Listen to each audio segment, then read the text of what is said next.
isang gusali sa gitna ng abalang Makati kung saan ang mga salamin ay kumikislap at ang mga elevator ay tina hindi nauubusan ng pasahero. Tahimik na naglalakad ang isang lalaking nakasuot ng kulay abong uniforme.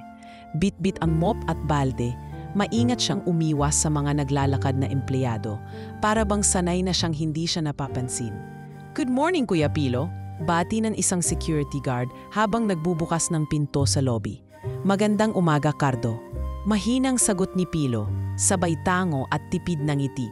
Sa edad na 40, halatang napagdaanan na ni Pilo ang maraming hamon sa buhay. Magaspang ang palad, may bahagyang kuba sa likod, at may mga kunot sa noo na tila permanenteng nakaukit sa kanyang balat. Ngunit sa kabila ng payak niyang anyo, may tila malalim na katahimikan sa kanya. Isang klasing tahimik na may pinanggagalingang karunungan. Si Pilo ay janitor sa isang multinational corporation na pag-aari ng pamilyang Lau. Sa loob ng halos 3 taon, siya ang unang dumarating at huling umaalis. Mula sa pagbubukas ng mga bintana, pagwawalis ng mga hagdan, pagpunas ng mga lamesa, hanggang sa pagligpit ng mga kalat sa pantry. Alam na alam niya ang bawat sulok ng gusaling iyon. Parang kabisado niya ang pintig ng buhay sa loob ng opisina. Ngunit sa kabila ng kasipagan niya, bihira siyang pansinin. Para sa karamihan sa mga empleyado, isa lamang siyang parte ng background. Madalas siyang madaanan ng hindi binabati o kung minsan ay nasisigawan pa kapag aksidenteng nadadaan ng mop sa maselang parte ng floor. "Kuya, huwag mong papasukan tong area namin. May client meeting kami mamaya. Amoy Lysol pa rin eh." Reklamo ng isang babae habang bit-bit ang laptop niya. "Pasensya na ma'am, lilinisin ko na lang po mamaya." Sagot ni Pilo habang inaangat ang mop. "Dapat alam mo yan, 3 taon ka na rito, di ba?" Sabay irap ng babae at umalis. Tahimik lang si Pilo. Hindi siya lumalaban, hindi siya nagdadabog, at lalong hindi siya nagsusumbong. Hindi dahil duwag siya, kundi dahil sa loob-loob niya, hindi niya kailangang patunayan ang sarili sa mga taong wala namang pakialam sa kwento ng buhay niya. Sa isang sulok ng gusali, may lumang locker room para sa maintenance staff. Dito naglalagi si Pilo tuwing break time. Binubuksan niya ang maliit niyang baunan, kanin at kaunting tuyong daing. Paminsan-minsan ay itlog kung may natirang budget. Habang kumakain, may bumisita sa kanya, isang dalaga na nakauniforme ng convenience store. "Tay!" tawag ng babae, sabay yakap sa kanya. "Nilakad ko yung kalahating kalsada, traffic sobra. Eto, may dala kong paborito mong iced tea." "Jenny," sagot ni Pilo, may bahid ng ngiti. "Salamat anak, kumain ka na ba?" "Oo po, pero gusto ko pong samahan ka kahit sandali. Pauwi na rin ako mamaya." Si Jenny, ang kanyang nag-iisang anak, ay nagtatrabaho sa isang convenience store malapit sa building. Working student ito at kumukuha ng night classes sa isang pampublikong kolehiyo. Maada silang naiwan ng asawa ni Pilo at mula noon ay siya na ang nagsilbing ina at ama sa anak. "Alam mo tay," bulong ni Jenny, "nakikita ko kung paano kanila tinitingnan dito. Pero para sa akin, ikaw ang pinakarespetadong tao sa building na to." Natahimik si Pilo. Hindi siya sanay sa papuri, ngunit ramdam niya ang sinseridad ng anak. Hinawakan niya ang kamay nito at mahigpit na pinisil. "Anak, hindi mahalaga kung ano ang tingin nila sa akin. Ang mahalaga, alam ko kung sino ako." Pagkatapos ng break, bumalik na sa trabaho si Pilo. Naglinis siya ng comfort room, nagpunas ng mga mesa sa pantry, at tinanggal ang mga fingerprints sa salamin sa hallway. Alam niya ang kahalagahan ng bawat galaw niya, kahit hindi ito napapansin ng iba. Para sa kanya, hindi kailanman naging hadlang ang pagiging janitor para magpakatao. At sa likod ng kanyang katahimikan, may kwento siyang pinipiling itago. Sa dormitoryo nilang inuuwian, isang maliit na kwarto sa ika-4 na palapag ng isang lumang gusali, may isang istante ng libro na itinago ni Pilo sa ilalim ng lumang mesa. May nakabalot sa plastik, isang makapal na diksyonaryo ng Mandarin English. Mayroon ding lumang notebook na puno ng sulat kamay na Chinese characters, may mga footnotes sa Tagalog, may phonetic guide. Kada gabi, habang natutulog si Jenny, bumubukas ng laptop si Pilo at pumapasok sa online platform kung saan siya ay isang freelance language tutor. Kahit maliit ang kita, ginagawa niya ito para manatiling aktibo ang kaalaman niya sa Mandarin na natutunan niya noong nagtuturo pa siya sa isang public school sa probinsya. Ang hindi alam ng mga tao sa opisina ay isa siyang dating guro ng wika at dahil sa kaguluhan at sunog sa kanilang bayan, napilitan siyang iwan ang propesyon at lumuwas sa Maynila upang mabuhay. Sa kanyang isip, hindi kailanman nawala ang dignidad at pagmamahal niya sa kaalaman. At sa bawat pagkuskos ng mop sa hig, sa bawat paglinis ng bintana, alam niyang may araw ding makikita ng mundo ang tunay niyang halaga. Ngunit sa ngayon, ayos lang muna siyang manatiling tahimik, sapagkat sa kanyang puso, hindi kailanman kailangang isigaw ang karunungan para ito ay maging totoo. Mainit na hapon sa gusali. Kakatapos lang ng lunch break at unti-unti nang nagbabalikan ang mga empleyado sa kani-kanilang cubicle. Si Pilo, hawak-hawak ang mop at timba, ay naglalakad sa hallway papunta sa 7th floor upang linisin ang mga bintana ng conference room.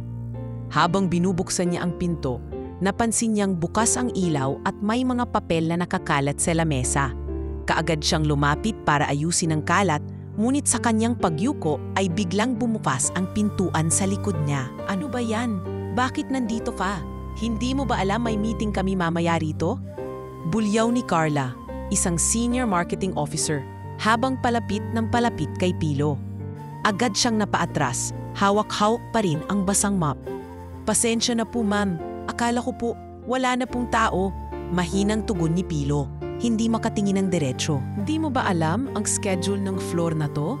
Ilang beses ka na ba naming sinabihan? Sabay irap ng babae habang binubuksan ang kanyang laptop. Hindi na sumagot si Pilo. Tahimik na lang niyang piyonasan ang mesa sa gilid. Iniwasan ang masalubong ang tingin ni Carla. Next time, kung hindi ka sigurado, huwag ka nang papasok. Di ka ba marunong gumamit ng schedule board sa pantry? Dagdag pa ni Carla habang mariing pinindot ang keyboard niya. Ilang minuto pa ay narinig niya ang tawanan mula sa koridor. 3 lalaki mula sa accounting department ang naglalatad at may bitbit na milk tea. Pagsilip nila sa loob at makitang si Pilo ang naglilinis, bigla itong naging paksa ng biro. Nako pre, mukhang may bagong intern o? Pang-international ang forma, may mop pa, sabay tawa ng isa. Intern? Loco ka, yan yung legend sa 4th floor. Palaging may baon na tuyo at amoy Zone Rocks. VIP yan, sagot ng isa pang lalaki, patawa rin. Napailing si Pilo, hindi na bago sa kanya ang ganitong mga eksena. Araw-araw, tila ba siya ay kasangkapan lang sa paligid na pupwedeng pagtawanan, pagsabihan o baluwalain. Minsan, habang nagpupuna siya sa pantry, narinig niyang tinatalakay ng isang grupo ng empleyado ang bagong performance incentives. Imagine mo no, sabi ng isa, si Janitor Pilo maging Employee of the Month. Haha, siguro bibigyan siya ng lifetime supply ng mop. Di ba may master's degree daw yan sa pagkuskos? Sagot naman ng isa, sabay-sabay na nagtawanan. Tumalikod si Pilo, hindi na ininda ang paglalait. Imbis na sumagot, mas pinili niyang ipagpatuloy ang ginagawa. Inuhusan niya ng sabon ang sink at pinunasan ang counter. Sa bawat kuskus, parang inilalabas niya ang lungkot at sakit ng loob. Pagdating ng 5:00, natapos na rin ang kanyang shift. Habang nasa locker room at nagbibihis ng simpleng polo para makauwi, pumasok ang isa sa mga bagong janitor, si Nestor, isang binatang kabago-bago lang sa kumpanya. Kuya Pilo, lagi ka bang tinatrato ng ganun dito? Tanong ni Nestor habang inaayos ang kanyang backpack. Sagot ni Pilo habang sinusuot ang sapatos. Sanayan lang, huwag mong dibdibin. Basta gawin mo trabaho mo ng maayos, matatapos din ang araw. Pero parang ang sakit no? Yung tipong alam mong tao ka rin naman? Sagot ni Nestor, halatang napipikon na sa mga nararanasan niyang biro mula sa mga tauhan sa HR. Napatingin si Pilo sa kanya at may bahagyang ngiti. Hindi natin hawak ang ugali ng tao, pero tayo ang may hawak kung paano tayo magre-react. Kapag pinatulan mo ang init ng ulo nila, ikaw lang ang talo. Ikaw kuya, Bakit ka pa rin nagtatagal dito? Usisa ni Nestor. Sumandali si Pilo, napatingin sa kisame, tila may inaalalang alaala. Dahil may dahilan ako. May anak akong pinapaaral. May pangarap pa rin akong hindi dapat pabayaan. At dahil, hindi ako ang klase ng taong sumusuko sa tahimik na paraan. Sa gabing iyon, habang pauwi si Pilo sa dormitoryo, sinalubong siya ni Jenny sa kalsada. "Tay, kumain na po ba kayo?" Tanong ng dalaga habang hawak ang maliit na paper bag. "Hindi pa, pero may baon pa naman akong tinapay," sagot niya. "Hindi na po. Eto oh, may leftover burger ako galing sa store. Binili ko rin po kayo ng pansit canton para naman may mainit sa tiyan." Napangiti si Pilo. Tinanggap niya ang supot at magkasabay silang naglakad pa uwi. Habang pinapakinggan ang kwento ni Jenny tungkol sa isang professor niya na nagtuturo ng Chinese literature. "Ang hirap pala, Tay. Ang daming tones. Pero gusto ko siyang matutunan. Parang ikaw rin dati." Tahimik lang si Pilo. Inabot niya ang buhok ni Jenny at hinawi ito mula sa mukha. "Pag natutunan mo yan, magiging daan yan sa mas malawak na mundo. At kapag dumating ang panahon na malalampasan mo ako, masaya akong magiging lilim ka ng sarili mong karunungan." Habang natutulog si Jenny sa kanilang maliit na kama, si Pilo ay muling bumalik sa kanyang mesa. Inuksan niya ang lumang notebook at tinuloy ang pagsusulat ng Chinese characters. May bagong idiom siyang gustong matutunan. Isang kasabihang nagpapaalala na ang tubig ay maaaring palipasin ang galit, ngunit hindi nito tinatangay ang dignidad ng tahimik na bato. At habang pinupuno niya ng tinta ang pahina, alam niyang bukas na naman ay uusad ang parehong cycle. Pangmamaliit, katahimikan, pagkuskos, at isang tahimik na katatagan na unti-unting tinutulak siya sa hindi niya pa alam na destinasyon. Sa ika-10 palapag ng parehong gusali, habang abala ang mga empleyado sa kani-kanilang mga gawain, abalang-abala rin sa kanyang opisina ang isang lalaki na tila laging aburido, ngunit palaging nakaangat ang baba. Si Victor Lau. Si Victor ay isang 35 anyos na CEO ng kumpanya. Suot ang kanyang mamahaling dark blue suit, nakapolish ang buhok at may Rolex na kitang-kita tuwing isinusulat niya ang kanyang pirma. Hindi tulad ng kanyang yumaong ama na kilala sa pagiging mababang loob at makatao. Si Victor ay kabaligtaran, arugante, mabilis magtaas ng boses at tila laging may minamaliit. Sa totoo lang, hindi ko maintindihan bakit kailangan pa natin ng quarterly town hall. Wala namang silbi yung feedback ng mga tao sa baba. Parang basura lang yan sa sistema, ani Victor habang kinakausap si Carla sa pamamagitan ng Zoom. "Sir, baka po makasagasa tayo ng sentiments kung hindi natin ituloy." Maingat na sagot ni Carla, na ngayoy tila hindi rin komportable sa mga komento ng boss. "Alam mo Carla, kaya tayo may HR. Hayaan mo silang magpanggap na may pakialam." "Ako? I have better things to do." Sabay higop ng kanyang imported na kape. Tuwing may investors mula sa China o ibang bansa, si Victor ang palaging frontliner. Fluent siya sa Mandarin o sa akala ng karamihan. Sa katunayan, ang kanyang kaalaman ay limitado lamang sa memorized lines at ilang formal na expressions na paulit-ulit niyang ginagamit sa mga presentasyon. Ngunit dahil sa kumpiyansa niya sa sarili, walang may lakas ng loob na itama siya. Isang hapon, habang nagpapamanicure sa sarili niyang opisina habang may call sa Chinese delegates, biglang pumasok si Jay, isa sa mga junior managers. "Sir Victor, may tanong lang po tungkol sa clause ng kontrata sa Shangzun Group. Medyo nalilito po kami sa translation. Baka po pwedeng." Hindi pa tapos magsalita si Jay nang itaas ni Victor ang kamay. "Jay, ilang beses ko ba sasabihin? Kapag tungkol sa Chinese document, ako ang bahala. I don't need help with that. Trust me. I'm the only one fluent enough in this building." Napakamot na lang sa batok si Jay at marahang lumabas ng opisina. Sa labas, nakasalubong niya si Carla na tila may iniisip ding mabigat. "Ang hirap kay Sir," bulong ni Carla. "Gusto mong tumulong, pero kapag hindi sang-ayon sa kanya, parang ikaw pa ang mali." Sa kabilang banda, patuloy sa pagpapalawak ng kontrol si Victor. Gusto niyang maramdaman sa buong kumpanya na siyang utak ng lahat, na walang dapat gumalaw nang hindi siya naabisuhan. Kaya tuwing may meetings, gusto niyang siya ang nagsasalita. Siya ang nagbibigay ng solusyon, kahit minsan ay mali. At sa tuwing may mali, laging may ibang sisisihin.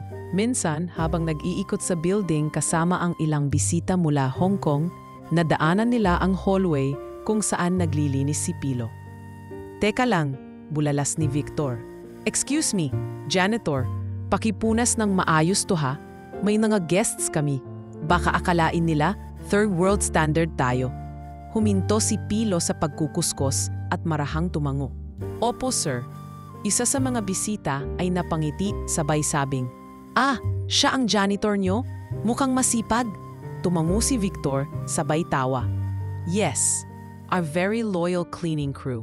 Pero syempre, not much brain work needed for that job." Napatingin si Pilo sa kanya ng marahan, hindi galit, kundi may kaunting lungkot na bahagya lang lumitaw sa kanyang mga mata. Ngunit agad niya iyong tinakpan ng pagyuko at muling tinuloy ang paglilinis ng sahig.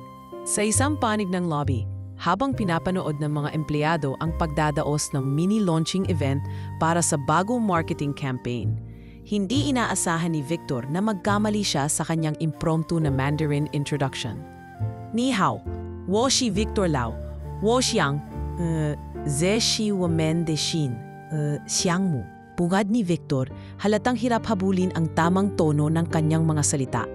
Nagkatinginan ang mga bisita mula China. Isa sa kanila ay marahang tumango, ngunit halata ang pagkaasiwa. Nagbubulungan ang ilan sa mga empleyado. "Parang mali yung pagkakasabi niya," bulong ni Jay. "Oo nga, parang memorized lang tapos hindi niya alam kung ano yung susunod." Dagdag ni Carla, bagamat pilit tinatakpan ng awkward na ngiti. Sa halip na humingi ng tulong, nagpumilit si Victor na tapusin ang buong speech.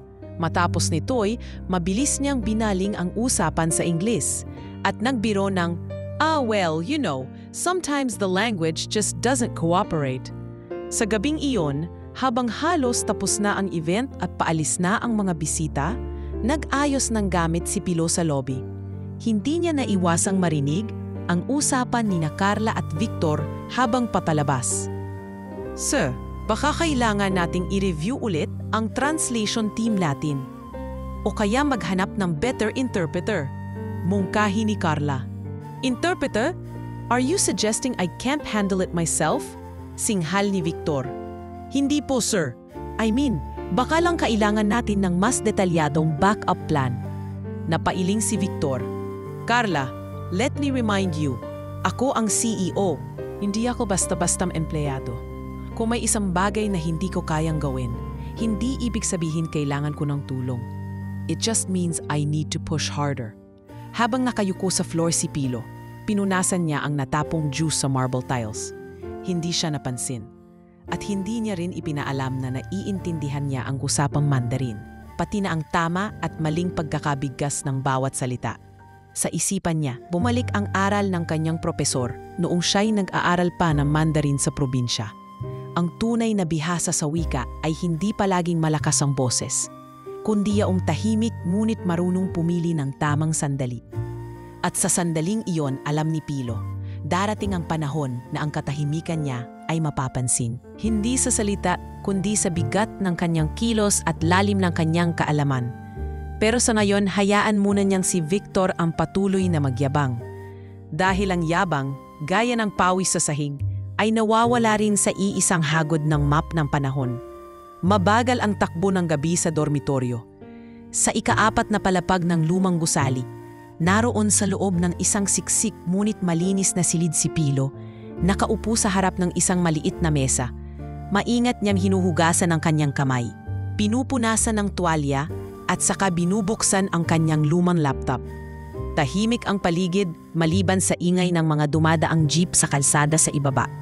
Sa liwanag ng isang dim na desk lamp, tumambad ang isang website na pamilyar sa kanya. Isang language tutoring platform para sa mga banyaga. Ilang buwan na rin siyang nagtuturo dito ng Mandarin sa mga dayuhang gustong matuto online. gamit ang codename na Sir Han, may ilan na siyang regular students mula Canada, Singapore at Taiwan. Sa kabilang bahagi ng mesa ay naroon ang isang lumang notebook na puno ng sulat kamay na Chinese characters. May mga tuldok at guhit, at sa gilid ay nakasulat ang phonetic reading sa pinyin, kalakip ng ilang simpleng paliwanag sa Tagalog. Ang notebook na ito ay tinipon niya simula pa noong una siyang nagturo sa probinsya. Wala ni isa sa kumpanya ang nakakaalam ng lihim na ito. Kahit si Jenny na mahal niya, ay hindi alam ang buong lalim ng kanyang pagkatao. Minsang gabi, habang natutulog si Jenny, si Pilo ay nagtuturo ng tones at sentence structure sa isang Taiwanese student na gustong makapasa sa HSK Level 4. Sa likod ng kanyang simpleng webcam, naroroon ang isang lalaking suot ang puting sandong panloob.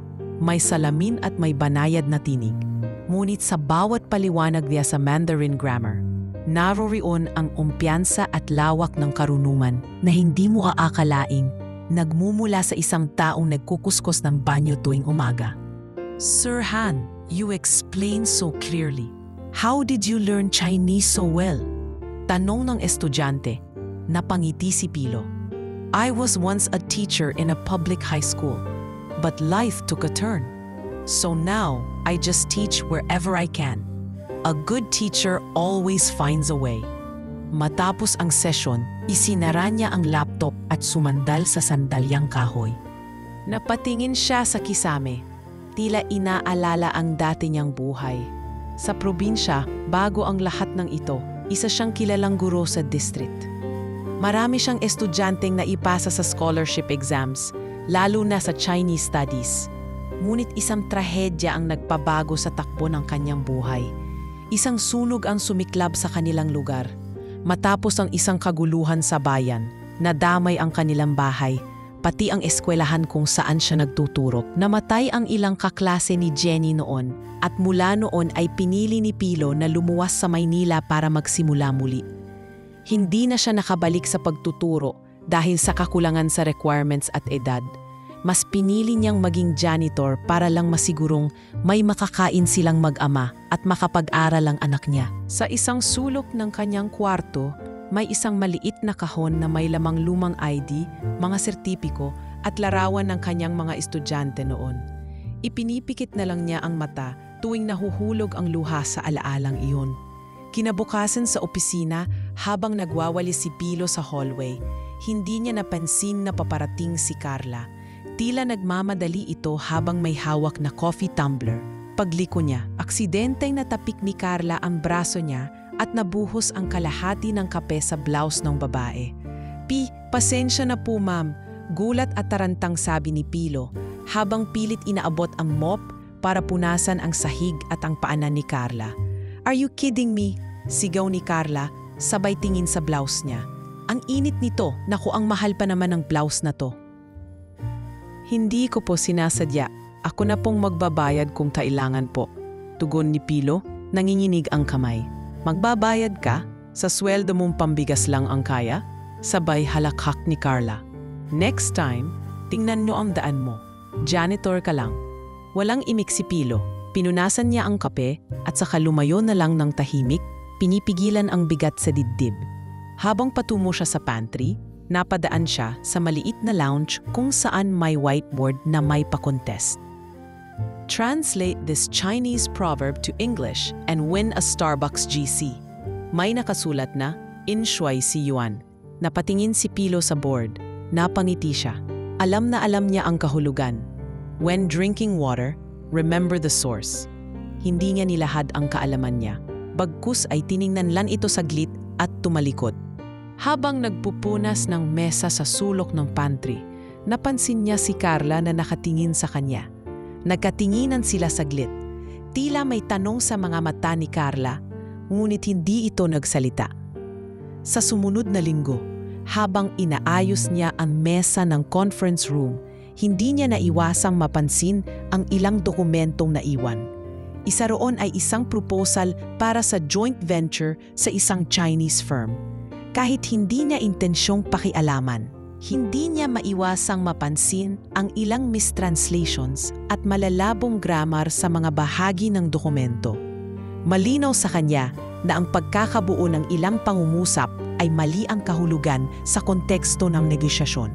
Dahan-dahan niyang ibinalik ang mga papel sa pagkakaayos at walang sino man ang nakakita na naitama niya ang ilang phrases gamit ang isang ballpen na may black ink. Inilagay niya ito sa ilalim ng unang folder hindi para ipagyabang, kundi para maiwasan ang kahihiyan ng kumpanya kung sakaling ito ay maipasa sa mga investors. Hindi niya hinanap ang papuri, hindi niya inasam na mapansin. Basta't nagawa niya ang tama, sapat na iyon para sa kanya. Sa mata ng iba, isa siyang janitor na walang dating, isang bahagi lang ng background. Ngunit sa kanyang katahimikan, patuloy siyang humuhubog ng sarili, patuloy na nagbibigay ng halaga sa kaalaman at patuloy na nagpapakumbaba sa isang mundong hindi pa handang pakinggan ang tinig ng isang taong tulad niya. Ngunit alam niya, darating ang araw, darating ang oras na ang lihim niyang kaalaman ay magiging liwanag para sa iba. At kapag dumating ang sandaling iyon, hindi niya ito gagamitin para manghamak ng kapwa, kundi para ipaalala na sa mundo ng mga mayayabang at makapangyarihan, may puwang pa rin ang mga tahimik na marunong. Maagang umaga pa lang ay gising na si Jenny.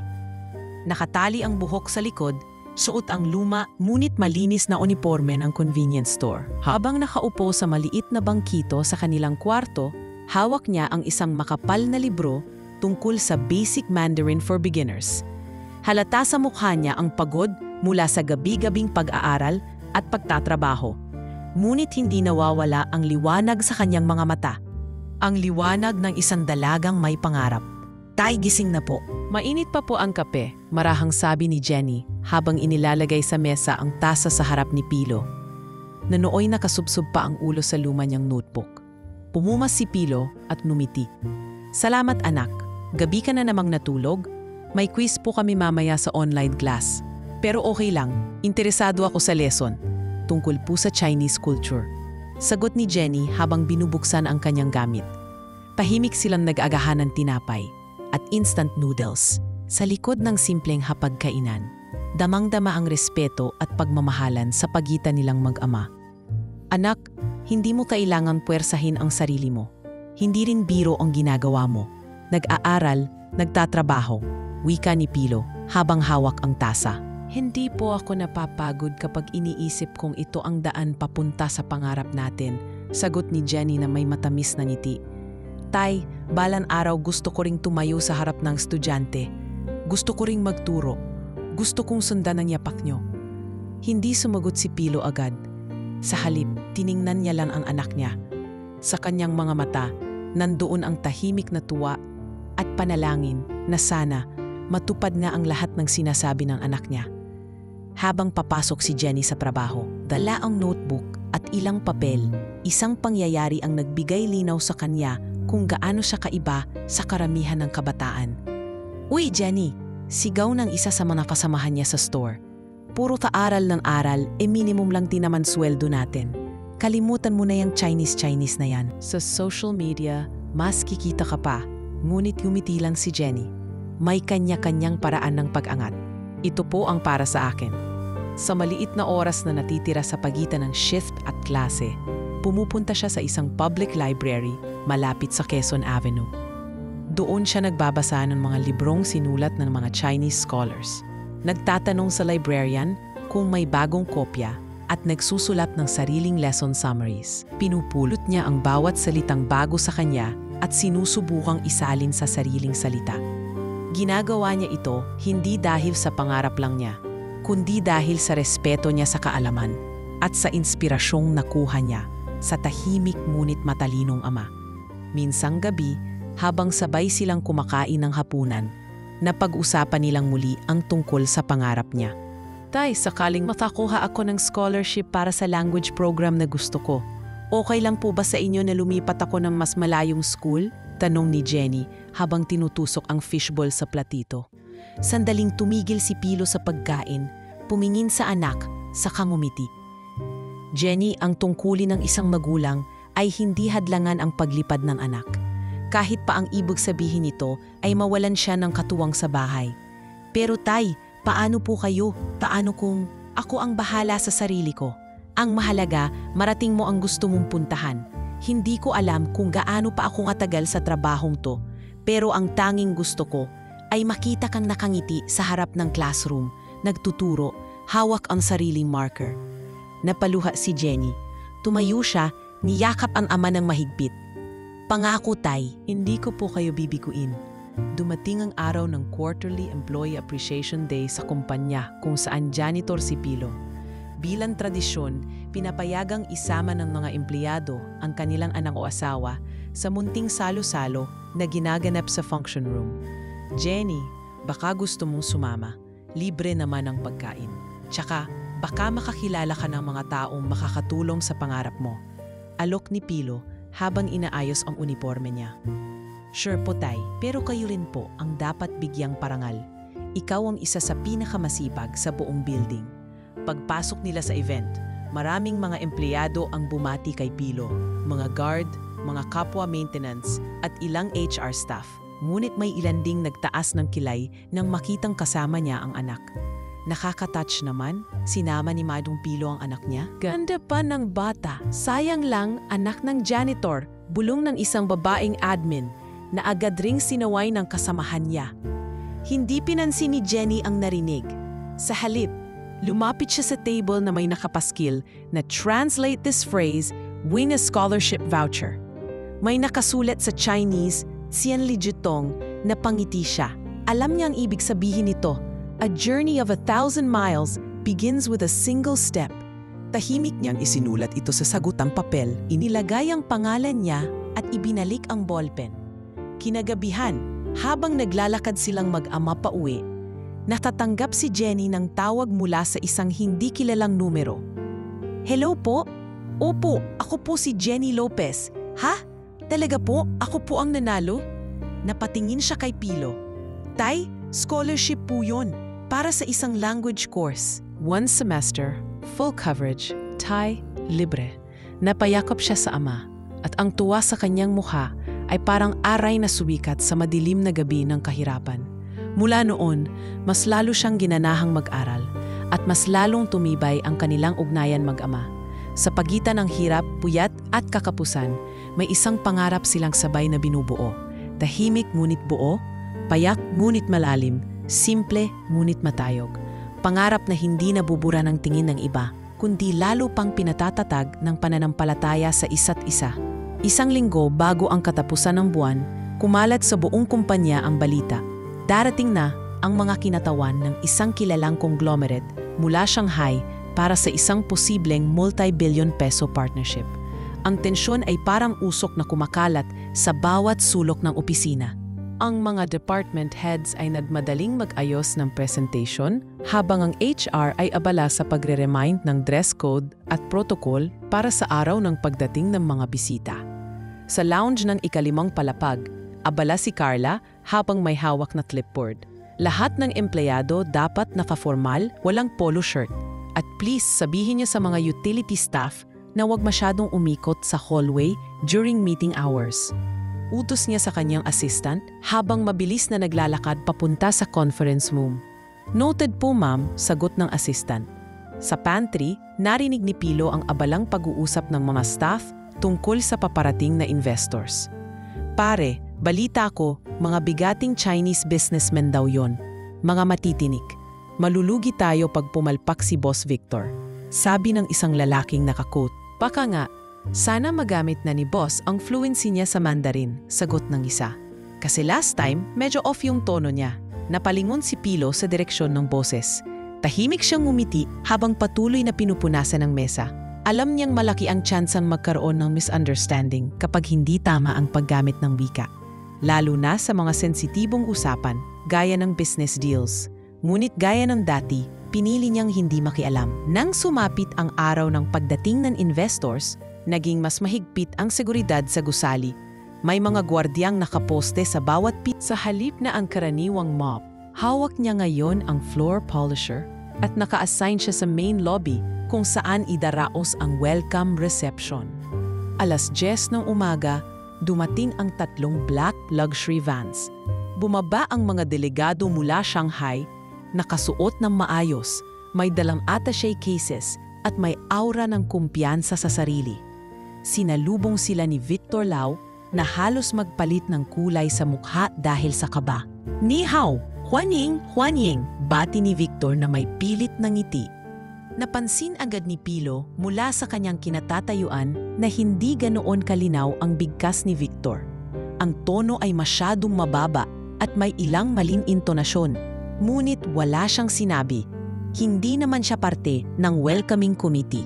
Sa hallway ng ika-7 palapag, habang nagmamadaling mag-ayos ang isang staff, isang papel na may ilang Chinese characters ang nahulog mula sa folder. Hindi ito napansin ng mga naglalakad. Napansin ito ni Pilo, yumuko at pinulot ang papel. Bumalik siya sa kanyang janitor's station at binasa ang nakasulat. Isa itong bahagi ng translation ng kasunduang isusumite kina Mr. Gu, isa sa mga lead delegates mula Shanghai. Napakunot ang kanyang noo. Mali ang pagkakasalin sa isang mahalagang bahagi ng kontrata. Ang kumpanya ay tanging may karapatan sa karapatan-ari ng lahat ng produkto. Sa pagkakatranslate nito, naging the company grants shared ownership of all product rights. Mali, malaki ang pagkakaiba. Ang una ay eksklusibo, ang pangalawa ay shared, isang bagay na maaari ikasira ng buong usapan kung mapapansin ng investors. Dahan-dahan niyang hinugot ang ballpen sa bulsa, binuksan ang notebook niya at isinulat ang tamang translation sa isang maliit na papel. Isiniksik niya ito sa ilalim ng orihinal na dokumento at ibinalik ng hindi pinapansin. Sa isip niya, hindi na ito tungkol sa posisyon, ito ay tungkol sa dignidad ng trabaho at integridad ng buong kumpanya. Pagdating ng tanghali, naganap ang formal na lunch reception. Ang mga senior executive at ilang department heads ay naroon upang magpakitang gilas sa mga dayuhang bisita. Si Victor ay nagsimulang magbukas ng meeting gamit ang Mandarin. Women gong si hen gao sing jebay ni men. Sabay ngiti at saludo sa mga bisita. Ngunit napansin ni Mr. Guo ang ilang hindi tama sa context ng mga sinasabi ni Victor. Paminsan-minsan ay tumitingin siya sa kasama niyang interpreter. Tila sinusuri kung tama ang dating ng mga pahayag. Mabuti na lang at hindi halata sa lahat. Ngunit ang tensyon sa mata ng mga bisita ay hindi nakaligtas kay Pilo na nooy tahimik lang na naglilinis sa gilid ng hall. Pagkatapos ng kainan, inatasan si Pilo na linisin ang ilang bahagi ng labi na may natapong juice. Habang inaalis niya ang manta sa tiles, may lumapit sa kanyang sekretarya ng CEO. Kuya Pilo, pwede bang pakiabot ito sa desk ni Sir Victor sa opisina niya? Naiwan daw po ito kanina, sabi ng babae habang inaabot ang envelope na may logo ng Shanghai Conglomerate. Sige po ma'am, sagot ni Pilo. Pagpasok niya sa opisina ni Victor ay wala pang tao. Maingat niyang inilapag ang envelope sa mesa. Doon ay nakita niya ang dokumento na inilagyan niya ng correct translation. Tahimik niyang sinilip kung nandoon pa ang isiniksik niyang papel. Nandoon pa. Napaniti siya ng kaunti, hindi dahil sa pagkakilala, kundi dahil sa tahimik na partisipasyon niya sa isang bagay na malaki. Paglabas niya ng opisina, nasalubong na si Carla. "Oh, anong ginagawa mo rito?" tanong nito, may halong hinala. "Pinakiabot lang po ng sekretary ma'am," sagot ni Pilo sabay tango. "Next time, dumaan ka sa maintenance access. Hindi ka dapat pumapasok sa mga executive area." "Opo ma'am, pasensya na po." Hindi na sumagot si Carla at dumiretso sa conference room. Sa buong araw na iyon, abala ang lahat. Ngunit walang may kamalay-malay na ang isang mahalagang dokumento ay naisalba sa tahimik na pagkilos ng isang janitor na para sa kanila ay walang silbi kundi magpunas ng alikabok.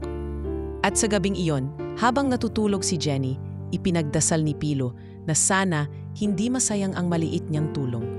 Na sana kahit hindi siya makita sa liwanag ng entablado, may halaga pa rin ang liwanag ng kanyang mga ginawang tama. Hindi niya alam na ang inaksyonan niyang pagkakamali sa papel na iyon ay magiging simula ng isang domino na magpapabago sa takbo ng buhay niya at ng buong kumpanya. Ngunit sa ngayon, tahimik muna siyang babalik sa kanyang balde at mop. Dahil para sa kanya, kahit sa pinakasimpleng anyo ng trabaho, nandoon pa rin ang tunay na danggal. Mainit ang sikat ng araw nagsumunod na araw. Dumating na sa opisina ang balitang tagumpay ang unang araw ng negosyasyon sa pagitan ng kumpanya at ng mga Chinese investors. Sa kabila ng ilang tensyon sa pagbati ni Victor, tila nagustuhan ng mga bisita ang overall reception. Pero lingid sa kaalaman ng marami, isang dokumento ang muntik ng ikapahamak ng partnership kung hindi lang naitama ng isang taong hindi inaasahan habang inaayos ni Pilo ang mga basura sa lounge. Napansin niyang nakabukas ang tray ng dokumento sa isang mesang malapit sa conference room. Nandoon muli ang folder na may logo ng Shangzun Group. Halatang naiwan ng isa sa mga assistants. Matapos ang meeting, dahan-dahan niyang sinilip ang laman at agad niyang namukaan ang papel na may koreksyon niya kahapon. Ang translation na sinulatan niya ng tamang grammar at kahulugan ay naroon pa rin, pero may bagong printout na. Ngayon, tama na ang pagkakasalin. Halatang ginamit na ito bilang bagong base ng proposal. Napangiti si Pilo, hindi dahil sa pagmamataas, kundi sa pakiramdam ng kasiguruhan na may naambag siyang mahalaga. Muli, hindi siya naghahangad ng papuri, ngunit may kakaibang saya sa puso niyang makitang nagkaroon ng saysay ang kanyang kaalaman. Kinagabihan, pag-uwi niya sa dorm, nadatnan niya si Jenny na nakaupo sa kanilang lamesita. Nagbabasa ng diksyonaryo. Tay, may tanong po ako. Ano po ang ibig sabihin ng Mianzi sa Chinese culture? Mianzi, ulit ni Pilo habang nagbibihis. Literal, mika. Pero sa kultura nila, ito ang tumutukoy sa dignidad o yung tinatawag nating saving face. Kaya importante sa kanila ang tamang kilos at salita sa harap ng publiko. Isang pagkakamali lang, pwedeng mawalan ng muka. Ganun po pala. Kaya pala grabe sila kung mag-ingat sa bawat salita, sagot ni Jenny. Tumango si Pilo. Kaya mahalaga ang tamang translation. Isang maling salita, pwedeng magbago ng buong kasunduan. Parang kayo, Tay. Tahimik lang pero pag nagsalita, may bigat. Sabay ngiti ni Jenny. Hindi na sumagot si Pilo. Sa halip, umupo siya sa tabi ng anak at itinuro ang ilang tonal differences sa Mandarin. Habang nag-aaral silang mag-ama, dumaan ng oras na parang hindi nila namalayan. Tahimik pero puno ng pag-asa. Kinabukasan, formal na isinabmit ni Victor ang revised proposal sa mga bisita. Sa buong office, may maririnig na bulong-bulungan ng paghanga sa unexpected improvement ng dokumento. Alam mo Carla, bulong ni Jay habang nag-aayos ng kape, mas malinaw na yung proposal ngayon ha? Parang ibang tao na ang nagsalin. Oo nga ang galing kung sino man yung pumulong. Pero imposible naman na may ibang marunong sa atin dito ng fluent na Mandarin, sagot ni Carla habang umiinom ng latte. Unless may ghostwriter si Sir Victor, sa isang sulok, naroon si Pilo. Nagpupolish ng sahig. Tahimik lang siyang nakikinig habang pinipilit hindi ngumiti. Pagkaraan ng ilang oras, ipinasok ni Carla ang folder sa mesa ni Victor. Kasama rito ang bagong print ng final translation. Sir, ito na po yung updated draft. Pinuri po ito ng assistant ni Mr. Gu. Ang sabi niya, mas klaro na raw at culturally sensitive ang wording, banggit ni Carla. Good, sagot ni Victor, sabay upo sa swivel chair niya. Alam kong magugustuhan nila. Ako mismong nag-review niyan kagabi. Hindi na sumagot si Carla. Tumango lang siya at tahimik na lumabas ng opisina. Nang makalabas siya ng room, piningnan niya muli ang papel. May napansin siyang pamilyar na handwriting sa gilid ng isa sa mga lumang draft. Isang ballpen mark na may maliit na correction. Hindi niya maipaliwanag pero parang nakita niya na ito dati. Nang bumalik siya sa pantry, nakita niya si Pilo na naglilinis ng coffee spill. Kuya Pilo, tawag ni Carla, tila hindi sigurado sa tono. Ma'am, sagot ni Pilo habang nagpupunas. May nakita lang akong correction sa translation draft. Parang pamilyar yung sulat. Hindi naman ikaw marunong ka ba ng Chinese? Napatingin si Pilo kay Carla. Hindi siya nagsalita agad. Pinunasan niya muna ng maayos ang sulok ng mesa bago nagsalita. Kunti lang po ma'am. Nagturo po kasi ako noon sa probinsya, Mandarin. Pero matagal na po yun. Maintenance na lang po ako ngayon. Tila nabigla si Carla. Napakurap siya ng ilang beses bago muling nagsalita. Talaga? Hindi ko akalain. Ngumiti lang si Pilo. Hindi naman po kasi kailangan ng titulo para makatulong. Wala nang nasabi si Carla. Tahimik siyang naglakad palayo. Pero naiwan sa mukha niya ang ekspresyong tila may nagising na konsensya. Sa sumunod na araw, nagsagawa ang HR ng mini town hall para i-recognize ang mga empleyado sa likod ng matagumpay na unang round ng negosyasyon. Isa sa mga pinuri ay ang translation team na nagpakita ng husay sa pagsasaayos ng dokumento. Ngunit dahil walang nakatala kung sino talaga ang gumawa ng corrections, walang pangalan ang nabanggit. Nasa pinatalikod si Pilo, naglilinis ng gilid ng pader habang nakikinig sa announcements. Wala siyang pakialam kung hindi siya nabanggit. Masaya na siyang hindi napahiya ang kumpanya. Masaya na siyang nalagpasan ng team ni Victor ang isang balakid. At higit sa lahat, masaya siyang sa simpleng paraan, muling nagamit niya ang dati niyang kakayahan. Sa pagtatapos ng araw, habang lumulubog ang araw sa bintana ng gusali, humawak si Pilo sa kanyang lumang notebook. Pinuksan niya ito sa pahinang puno ng salitang Gongzuo de Jingshen, The Spirit of Work, at isinulat niya sa tabi nito, kahit ang walis kapag ginamit ng may puso, pwedeng maging panulat sa kasaysayan ng isang lugar. Hindi niya alam na sa mga susunod na linggo, ang maliit na papel na isiniksik niya sa folder ang magiging dahilan ng isa sa pinakamalalaking twist sa buhay niya. Ngunit sa ngayon, sapat na ang tahimik na ngiti at kaunting pawis sa noo. Dahil para sa taong may alam kung ano ang kanyang halaga, hindi kailangang ipagsigawan ang tagumpay. Ito'y kusa na lang dumarating, sa tamang oras, sa tahimik na paraan. Sa kabila ng tahimik at epektibong pagkilos ni Pilo, mas lalong naging mapagmataas si Victor. Ang papuri ng mga investor sa binagong dokumento ay mistulang pinanghawakan ng CEO bilang patunay ng kanyang walang kapantay na galing. Ipinagkalat niya sa buong kumpanya na siya mismo ang nag-ayos ng kontrata. Wala ni katiting na pasasalamat sa sinumang maaaring tumulong sa likod ng tagumpay. At lalong wala para sa isang taong tulad ni Pilo. Wala talagang tatalo sa instinct ko pagdating sa Mandarin. Pagyayabang ni Victor sa loob ng executive lounge. Kung ako ang nasa field ng linguistics, baka may Nobel na ako ngayon. Tumawa ang mga nakapaligid na empleyado. Hindi dahil sa nakakatawa ang biro, kundi dahil ayaw nilang mapag-initan. Samantala, sa maintenance room, abalang nag-aayos si Pilo ng gamit. May binabakla siyang sirang water dispenser habang nakikinig sa mga patay-sinding usap-usapan mula sa hallway. Alam mo ba, nagagalit si Boss Victor sa possibility na may ibang nag-edit ng contract? Bulong ng isang empleyado. Ang sabi niya, baka raw may nagmamagaling sa loob. Baka nga si Jay yun, sagot ng isa. O baka rin si Carla. Pero kung ako tatanungin mo, wala naman akong nakitang may ganung level sa Chinese dito. Parang himala lang. Lingid sa kaalaman ng karamihan, si Carla mismo ang nagsimulang maghinala na hindi si Victor ang tunay na nag-ayos ng dokumento. Ngunit sa halip na itanong ng direkta, pinili muna niyang obserbahan. At sa panahong ito, si Pilo ay nagsimulang mapansin niya sa kakaibang paraan. Hindi bilang janitor, kundi bilang isang taong tila may lalim na hindi kayang abutin ng posisyon o titulo. Ngunit sa panig ni Victor, ang insecurity ay unti-unting pumubulwak.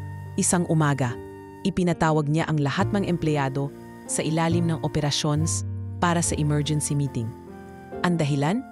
Gusto raw niyang malaman kung sino ang nanghimasok sa confidential document. Alam kong may isa sa inyo ang hindi marunong sumunod sa protocol. Bungad ni Victor sa tono ng galit. May isang taong nag-edit ng dokumento na hindi authorized. Hindi ako galit sa pagtulong. Pero kung hindi kayo marunong sumunod sa chain of command, may karampatang parusa. Tahimik ang silid. Nagkatinginan ang mga empleyado. Walang umimik. Ngayon, patuloy ni Victor, kung sino ka man, you better come forward now. Because if I find out on my own, I'll make sure you regret it. Sa dulo ng kwarto, naroon si Pilo, tahimik na nakatayo sa tabi ng pinto, hawak ang maliit na basket ng tools. Hindi siya nagsalita. Wala ring tumingin sa kanya. Ngunit dama niya ang bigat ng mata ni Victor na tila humahanap ng tukoy na kasagutan. Nang walang umamin, pinakilos ni Victor ang HR upang magsagawa ng investigation. Isa sa mga aksyon nila ay ang pagbawas ng access ng lahat ng non-managerial employees sa mga dokumentong may foreign language contents. Kasama sa mga naapektuhan ay ang ilang clerks, mga junior officers at pati na rin ang mga janitor. Makalipas ang 2 araw, tinawag si Pilo sa opisina ni Carla. Kuya Pilo, sorry pero inilipat po kayo ng schedule, anunsyo ni Carla habang nakatingin sa papel. Hindi na po kayo pwedeng pumasok tuwing araw ng general meetings o investor visit. Napakunot noo si Pilo. Bakit po ma'am? Standard procedure lang po kasi ang department nyo ay bawal na ring umikot sa ilang bahagi ng executive floor. Paliwanag ni Carla. Hindi ko po desisyon yan. Galing po yan sa itaas. Hindi nagreklamo si Pilo. Tumango lang siya at marahang lumabas ng opisina. Ngunit hindi niya naiwasang mapaisip. Ito ba ang kapalit ng pagtulong? Habang ginugugol niya ang mga sumunod na araw sa pagpopolish ng sahig sa mas madidilim na bahagi ng gusali, dumarating sa kanya ang mga sulyap ng ilang empleyado. Iba-ibang tingin. May awa, may pagdududa, may panlalait. Isang hapon, habang naglilinis sa storage area, tinapunan siya ng tubig ng isa sa mga makukulit na bagong interns. Uy, sorry kuya! Akala ko host lang yan. Hahaha, sigaw ng intern. Hindi gumanti si Pilo. Pinunasan lang niya ang sarili gamit ang panyo sa bulsa. Sa gilid ng storage room, nakita siya ni Nestor, kapwa janitor. Kuya Pilo, hindi mo na ba talaga kaya? Gusto mo bang ako na lang ang magsumbong sa HR? Tanong ni Nestor habang inaabot ang towel. Wag na Nestor, sagot ni Pilo. Ang pagganti ay hindi laging sagot sa kawalang galang. Hindi ako dito para ipahiya sila. Nandito ako para magtrabaho, para sa anak ko. Kapag pinatulan ko, ako ang matatalo. Napayuko si Nestor. Sa loob-loob niya, hindi niya lubos maisip kung paanong ang isang taong ginigipit ay nanatiling kalmado at disente. Kung ibang tao iyon, malamang ay matagal nang sumabog. Sa dormitoryo kinagabihan, habang nakahiga na si Jenny, ikinuwento niya sa ama ang tungkol sa application ng scholarship para sa isang language immersion program sa Beijing. Seryoso ang mukha nito, ngunit may kaba sa tinig. Tay, gusto ko pong subukang ipadala yung application form ko. Pero kailangan daw po ng recommendation letter mula sa taong may alam sa wika. Gusto mo bang ako ang gumawa? Tanong ni Pilo. Napangiti si Jenny. Sana po, pero baka hindi nila tanggapin kasi hindi naman po kayo officially nagtuturo. Mumiti si Pilo. Hindi mahalaga ang titulo sa papel. Mahalagang totoo ang laman. Habang sinisimula ni Pilo ang pagsulat ng liham sa Chinese, ginamit niya ang matagal ng hindi nagagamit na sulat kamay na para bang hindi niya nakalimutan kahit kailan. Habang sinusulat niya ito, dama ang bigat ng bawat salita. Hindi lang ito para kay Jenny. Ito ay patunay ng kanyang tahimik na kredibilidad. At habang patuloy ang mundo sa pag-iikot, sa loob ng gusaling punong-puno ng yabang at politika, nananatiling tahimik si Pilo. Tahimik pero matatag. Walang salita, walang papuri. Ngunit sa bawat kilos niya, unti-unting kumikilos ang kapalaran. Palapit na sa sandaling magbabago ang lahat. Mabilis ang naging takbo ng mga araw sa loob ng kumpanya. Lalo pang naging abala ang mga departamento sa paghahanda para sa ikalawang yugto ng negosasyon sa mga investors mula sa Shanghai. Ilang gabi nang hindi natutulog ng maayos si Victor Lau. Hindi dahil sa pagod, kundi dahil sa sobrang kumpiyansa. Sa isip niya, siya na ang bida sa matagumpay na partnership na ito. Isang linggo ng hapon, habang nasa loob ng private meeting room ng kumpanya, si Victor ay nagre-rehearse ng kanyang buong Mandarin speech. Sa harap niya ay isang malaking salamin kung saan paulit-ulit niyang inuulit ang mga linya. Jeges yang mu, Bing Bujin, Dailai Jihui, Erkie, Dailai, Heitsuo, napasimangot siya. Teka, tama ba yun?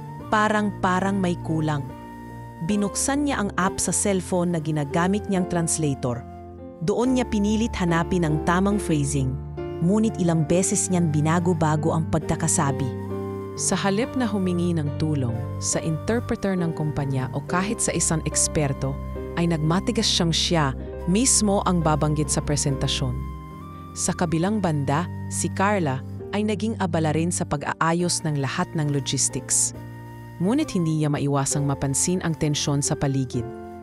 Hindi dahil sa pressure lang, kundi dahil sa masyadong maraming ipinagkakatiwala kay Victor na tila hindi rin sigurado sa sarili. Nang sumapit ang araw ng presentasyon, maagang dumating ang mga Chinese investors. Nakaayos ang conference hall.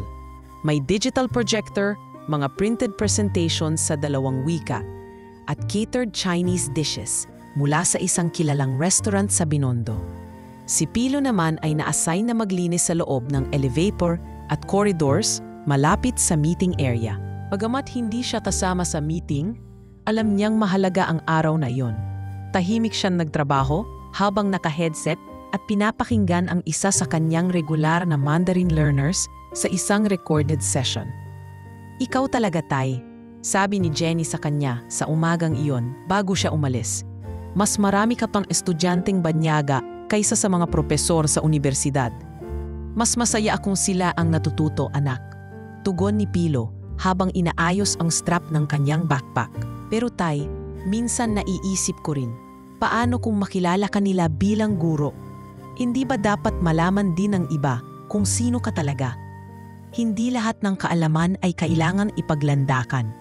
Minsan, mas epektibo ang isang mensahe kapag hindi inaasahan." Nang pumasok si Victor sa loob ng conference hall, dala niya ang kopya ng kanyang speech. Kumpleto ito sa mga Chinese idioms na pinulot niya mula sa internet, isinalin sa pamamagitan ng app, at inedit sa kung anong tingin niya ay mas formal. Tumayo siya sa harap ng mga investors habang ang lahat ng department heads at ilang empleyado ay nakaupo sa gilid bilang tagapakinig. "Ni hao ma, wo si Victor Lau, jintian si igahan de biederidze. Women gongsi xiangxin jega hezuo. Jiang dailai, fanrong hean kwan." Habang binibigkas niya ang kanyang pahayag, kapansin-pansin ang tensyon sa mukha ng mga bisita. Isa sa kanila, si Mr. Guo, ay bahagyang kumunot ang noo. Ang isa naman ay tumingin sa interpreter na kasamang tahimik sa gilid ng silid. Habang patuloy ang pagsasalita ni Victor, mas lumalabo ang kanyang confidence. Hindi niya makuha ang tamang tono ng ilang phrases. Ang kanyang pronunciation ay pabago-bago at malayo sa tamang intonasyon. Sa isang bahagi ng kanyang talumpati, aksidenteng nasabi niya, "Women siyang gen ni mendegongsi, fen siyang kwan bude kay chan kwan." Napalingon agad ang interpreter sa likod. Si Mr. Guo ay nagtaas ng kilay. Ang ibig sabihin kasi ng kanyang sinabi ay, "Gusto naming ibahagi sa inyo ang buong pagmamay-ari ng aming assets." Nalubos na kabaliktaran sa intensyon ng kumpanya. Nagkatinginan ng mga investors. May isa sa kanila ang bumulong kay Mr. Guo, saka nagsalita sa Mandarin. "Qing Wen, jeshi jende isima?" tanong niya. Napatingin si Victor sa interpreter. Ngunit halatang hindi niya naintindihan ang tanong. Yes? I mean, that's the idea, right?" Sagot niya. Nadbulungan ang mga bisita. Isang opisyal sa kanilang grupo ang marahang pumayo. "Sorry, but are you really offering us full rights of your intellectual properties? That's not what your first proposal stated." Biglang nanlamig ang buong silid. Tumayo si Carla. Pilit iniredirect ang usapan. Sir, we believe there might have been a miscommunication. Let me just verify the final proposal document for you."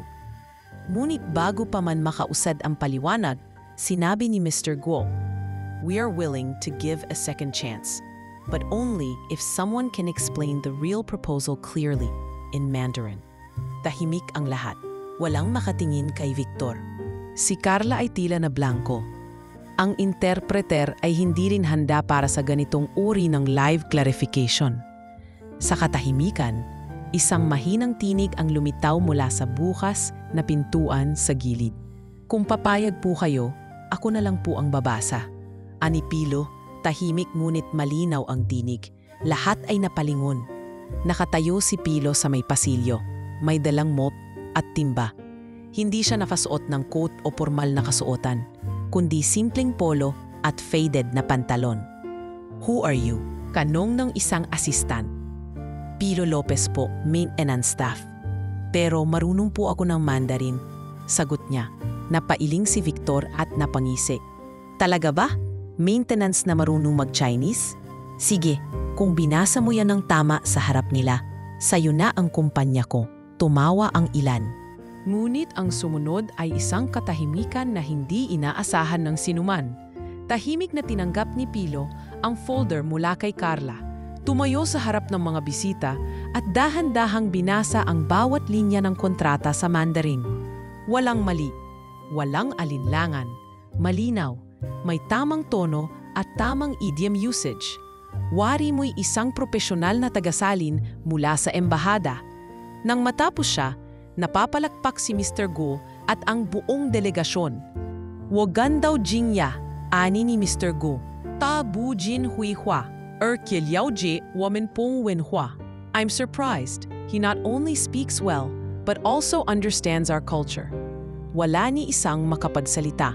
Si Victor ay namutla at ang mga empleyado ay tila nanigas sa kinauupuan. Sa loob ng ilang minuto, tanging ang pagkilatis ng dignidad mula sa dating kinukutya ang umalingaw-ngaw sa loob ng silid. At ang mop ni Pilo, tahimik na nakasandal sa dingding, tila nakangiti. Dahil sa wakas, may naglinis ng tunay na kahihiyan ng mga mayabang. Tahimik ang buong conference room sa loob ng ilang segundo, matapos magtakos si Pilo sa pagbasa ng dokumento. Wala ni isang gumalaw. Lahat ay tila natulala, hindi makapaniwala sa kanilang nasaksihan. Isang janitor, isang tahimik na taong hindi pinapansin sa opisina, ang siyang bumasa at nagpaliwanag ng buong kontrata sa isang wika na kahit ang CEO ay hindi ganap na makuha. Unang bumasag sa katahimikan, si Mr. Gu. Tumayo ito mula sa kinaupuan. Marahang pumalakpak, saka ngumiti. "Zewei Xiansheng, Tai Li Haile," sabi niya. "He's very impressive." Sumunod ang marahang palakpakan mula sa mga delegado. Isa-isa, tumayo ang mga bisita, pinupuri si Tilo sa kanyang kahusayan at pagiging kalmado. Ngunit sa kabilang bahagi ng silid, nanatiling nakaupo si Victor Lau. Hindi siya makatingin sa kahit kanino. Nakayuko siya habang tila binubuno ang kahihiyang hindi niya alam kung paano tatakasan. Nang tumigil ang palakpakan, biglang tumayo si Victor. Pilit na ngumiti. Tumikim siya at nagsalita. "Well, that was surprising." Sabay tango kay Pilo. "Kakaiba ka pala, Manong?" Nagbaling ng tingin ang lahat sa CEO. May halong duda, may halong inis sa kanilang mga mata. Alam nila, hindi si Victor ang nagligtas sa negosasyon. Biglang gumisi ang CEO. At sa pilit na biro ay sinampit. "Alam mo, kung binasa mo yan ng tama, sayo na ang kumpanya ko." Nagtawanan ang ilang empleyado, pilit. Ngunit ang mga bisita mula Shanghai ay hindi natawa. Seryoso ang tingin ni Mr. Go. "Are you serious with what you said, Mr. Lau?" Tanong nito, diretso sa Ingles. "You said you would give the company if he reads the contract correctly, and he did." Nagkatinginan ang mga empleyado. Tumawa si Victor, medyo natigilan, pero pilit na nagpatawa. "Oh, that was just a joke, of course. I mean, come on, this is my company." Ngunit bago pa siya makatagtuloy, tumayo si Pilo. Tahimik pa rin ang mukha, pero may bakas ng determinasyon. "Wala pong kailangan ibigay sa akin," wika niya. "Ginawa ko lang po ang tama, hindi dahil sa anumang kapalit. Ginawa ko ito dahil ayokong mapahiya ang kumpanya. Kahit po ako ay hindi bahagi ng pamunuan, bahagi pa rin ako ng reputasyon nito." Napayuko si Mr. Guo. Saka bumaling kay Victor. "You are lucky, Mr. Lau. You have a treasure right under your roof, but you didn't know." Tahimik si Victor, na yun lang siya parang nawalan ng masasabi. Hindi siya sanay na siya ang tahimik sa isang silid na dati siya ang pinakikinggan. Kinabukasan, mabilis na kumalat ang balita sa buong opisina. Si Kuya Pilo, marunong pala ng Chinese. Siya ang nagligtas sa partnership. Sayang, janitor lang siya, pero mas matalino pa kay boss. Kahit sa mga messenger group ng employees, ay umalingaw-ngaw ang pangalan niya. May iba na nagpost pa ng memes. Si Pilo na may hawak na mop at speech bubble na nagsasabing, "Ni hao, ako po ang tunay na boss." Pero si Pilo, gaya ng dati, nanatiling tahimik. Bumalik siya sa kanyang routine. Nagwalis sa hallway, naglinis ng CR, nagpupunas ng mesa. Sa tuwing may bumabati sa kanya, ngumiti lang siya at nagpasalamat. Isang araw, habang naglilinis siya sa lobby, nilapitan siya ni Carla. "Kuya Pilo, may oras ka ba?" Tanong nito, seryoso ang muka. "Bakit po ma'am? Gusto ka raw kausapin ng board." Lahat sila, pati si Sir Victor, sa main boardroom. Hindi sumagot si Pilo agad. Pinunasan niya muna ang dulo ng mesa bago tumango. Pagdating niya sa boardroom, naroon ang mga board members ng kumpanya, pati si Mr. Guo at ang iba pang Chinese delegates. Naroon din si Victor, nakaupo sa dulo ng mesa, hindi maipinta ang muka. "Mr. Pilo Lopez," wika ng isa sa mga board members, "we've discussed your contribution yesterday, and we realized something very important, that talent and integrity do not wear a title." Napatingin si Pilo sa kanila. Tahimik lang siya. "We want to offer you an opportunity," dagdag ng isa. "We want you to be our company's cultural and language advisor. It will be a special position, non-managerial, but with executive privileges. And yes, it comes with a significant raise, benefits, and most importantly, a voice." Nagkatininan ang mga board. Tumango si Mr. Guo bilang suporta. Nagulat si Pilo. Hindi niya alam kung ano ang isasagot. Bago siya makapagsalita, biglang tumayo si Victor. "Wait," ani Victor. "Kung matatanggap niya yan, ibig sabihin ba niyan, he'll be higher than me in some aspects?" Tumawa ang isang board member. "No, Victor, but perhaps he'll be higher than you where it matters most, respect." Tahimik si Victor. Napatingin siya kay Pilo na ngayoy tinitingnan siya ng diretsahan sa kauna-unahang pagkakataon. "Sir," wika ni Pilo, "wala po akong intensyong umangat ng lampas sa inyo. Pero kung ang kaalaman at respeto ay hindi niyo kayang ibigay sa mga taong tulad ko, baka po panahon na para magbago kayo ng pananaw." Walang nasabi si Victor. Tumango si Pilo sa mga board at muling nagsalita. "Tatanggapin ko po ang alok, hindi para sa posisyon, kundi para makatulong pa ako sa kumpanya at sa iba pang tulad ko na madalas hindi pinapansin." Sa mga sumunod na araw, nagsimula na ang pagbabago. May mga empleyado ang nagsimulang lumapit kay Pilo para humingi ng gabay. May ilang departments ang nag-request ng cultural seminars. At sa unang pagkakataon, inilatala ng opisyal na newsletter ng kumpanya ang kwento ni Pilo, from janitor to culture advisor, the quiet voice that saved a ₱1 billion deal. Ngunit sa kabila ng lahat ng ito, nanatili siyang pareho, tahimik, magalang, hindi mayabang. At tuwing may nagtatanong kung bakit hindi siya umaasta na parang executive, ang sagot lang niya ay, "Ang dignidad hindi kailangan isigaw. Basta ginagawa mo ang tama, darating din ang oras mo." Makalipas ang ilang araw, mula ng opisyal na italaga si Pilo bilang cultural and language advisor ng kumpanya, hindi pa ring matanggap ng ilang empleyado ang biglaang pagbabago sa kanyang estado. Mula sa pagiging janitor, na halos hindi man lang tinitingnan, nayo'y nakikipagpulong na siya sa mga board members at kinikilala ng mga foreign partners. Isang umaga, habang papasok sa building si Pilo, sinalubong siya ng dating security guard na si Cardo. "Kuya Pilo, Sir Pilo na ba dapat na yon?" Biro ng guard habang nagmano pa sa kanya. "Huwag mo akong sirin, Cardo," nakangiting sagot ni Pilo. "Pilo lang, pareho pa rin naman akong tao. Hindi lang mop ang hawak ngayon, kundi papel din." Humalakak si Cardo. "Abay, nakakatuwa, kuya. Akalain mong ikaw pa ang naging bida dito? Buti na lang, nakita ng mga tao ang totoo mong halaga." "Salamat," sagot ni Pilo habang tinapik ang balikat ng guard. Pero hindi ko ito ginawa para makilala. Ginawa ko lang ang dapat. Habang umaakyat siya ng elevator, napansin niyang maraming bumabati sa kanya. Mga staff na dati ay hindi man lang siya tinitingnan. Isang bagong sekretarya ang sumalubong sa kanya sa hallway. "Good morning po, Sir Pilo. May appointment po kayo kay Ma'am Carla for a quick debrief." Wika nito. "Salamat. Sige, pupunta na ako sa conference room." Pagpasok niya, sinalubong siya ni Carla na may dalang folder. "Good morning, Pilo." Bati nito.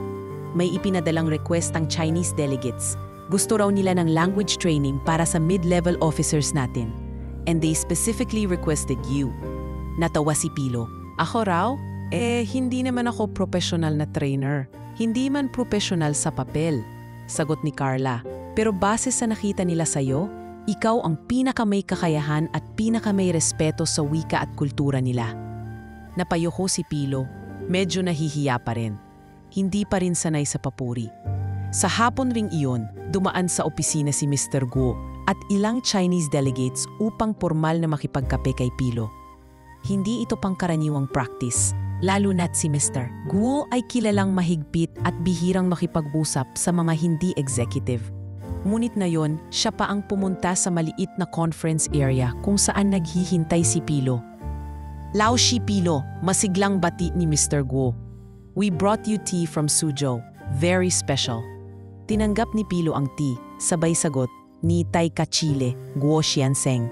"我只是做了一个正确的事情."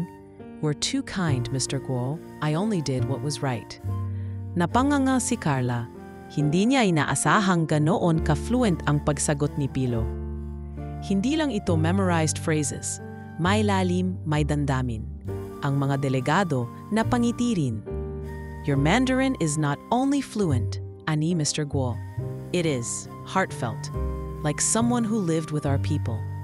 Nag-toast sila ng tsa at sabay-sabay na natawa sa kababaang loob ni Pilo. Ngunit hindi lahat ay natuwa. Sa opisina ni Victor, tahimik siyang nakaupo.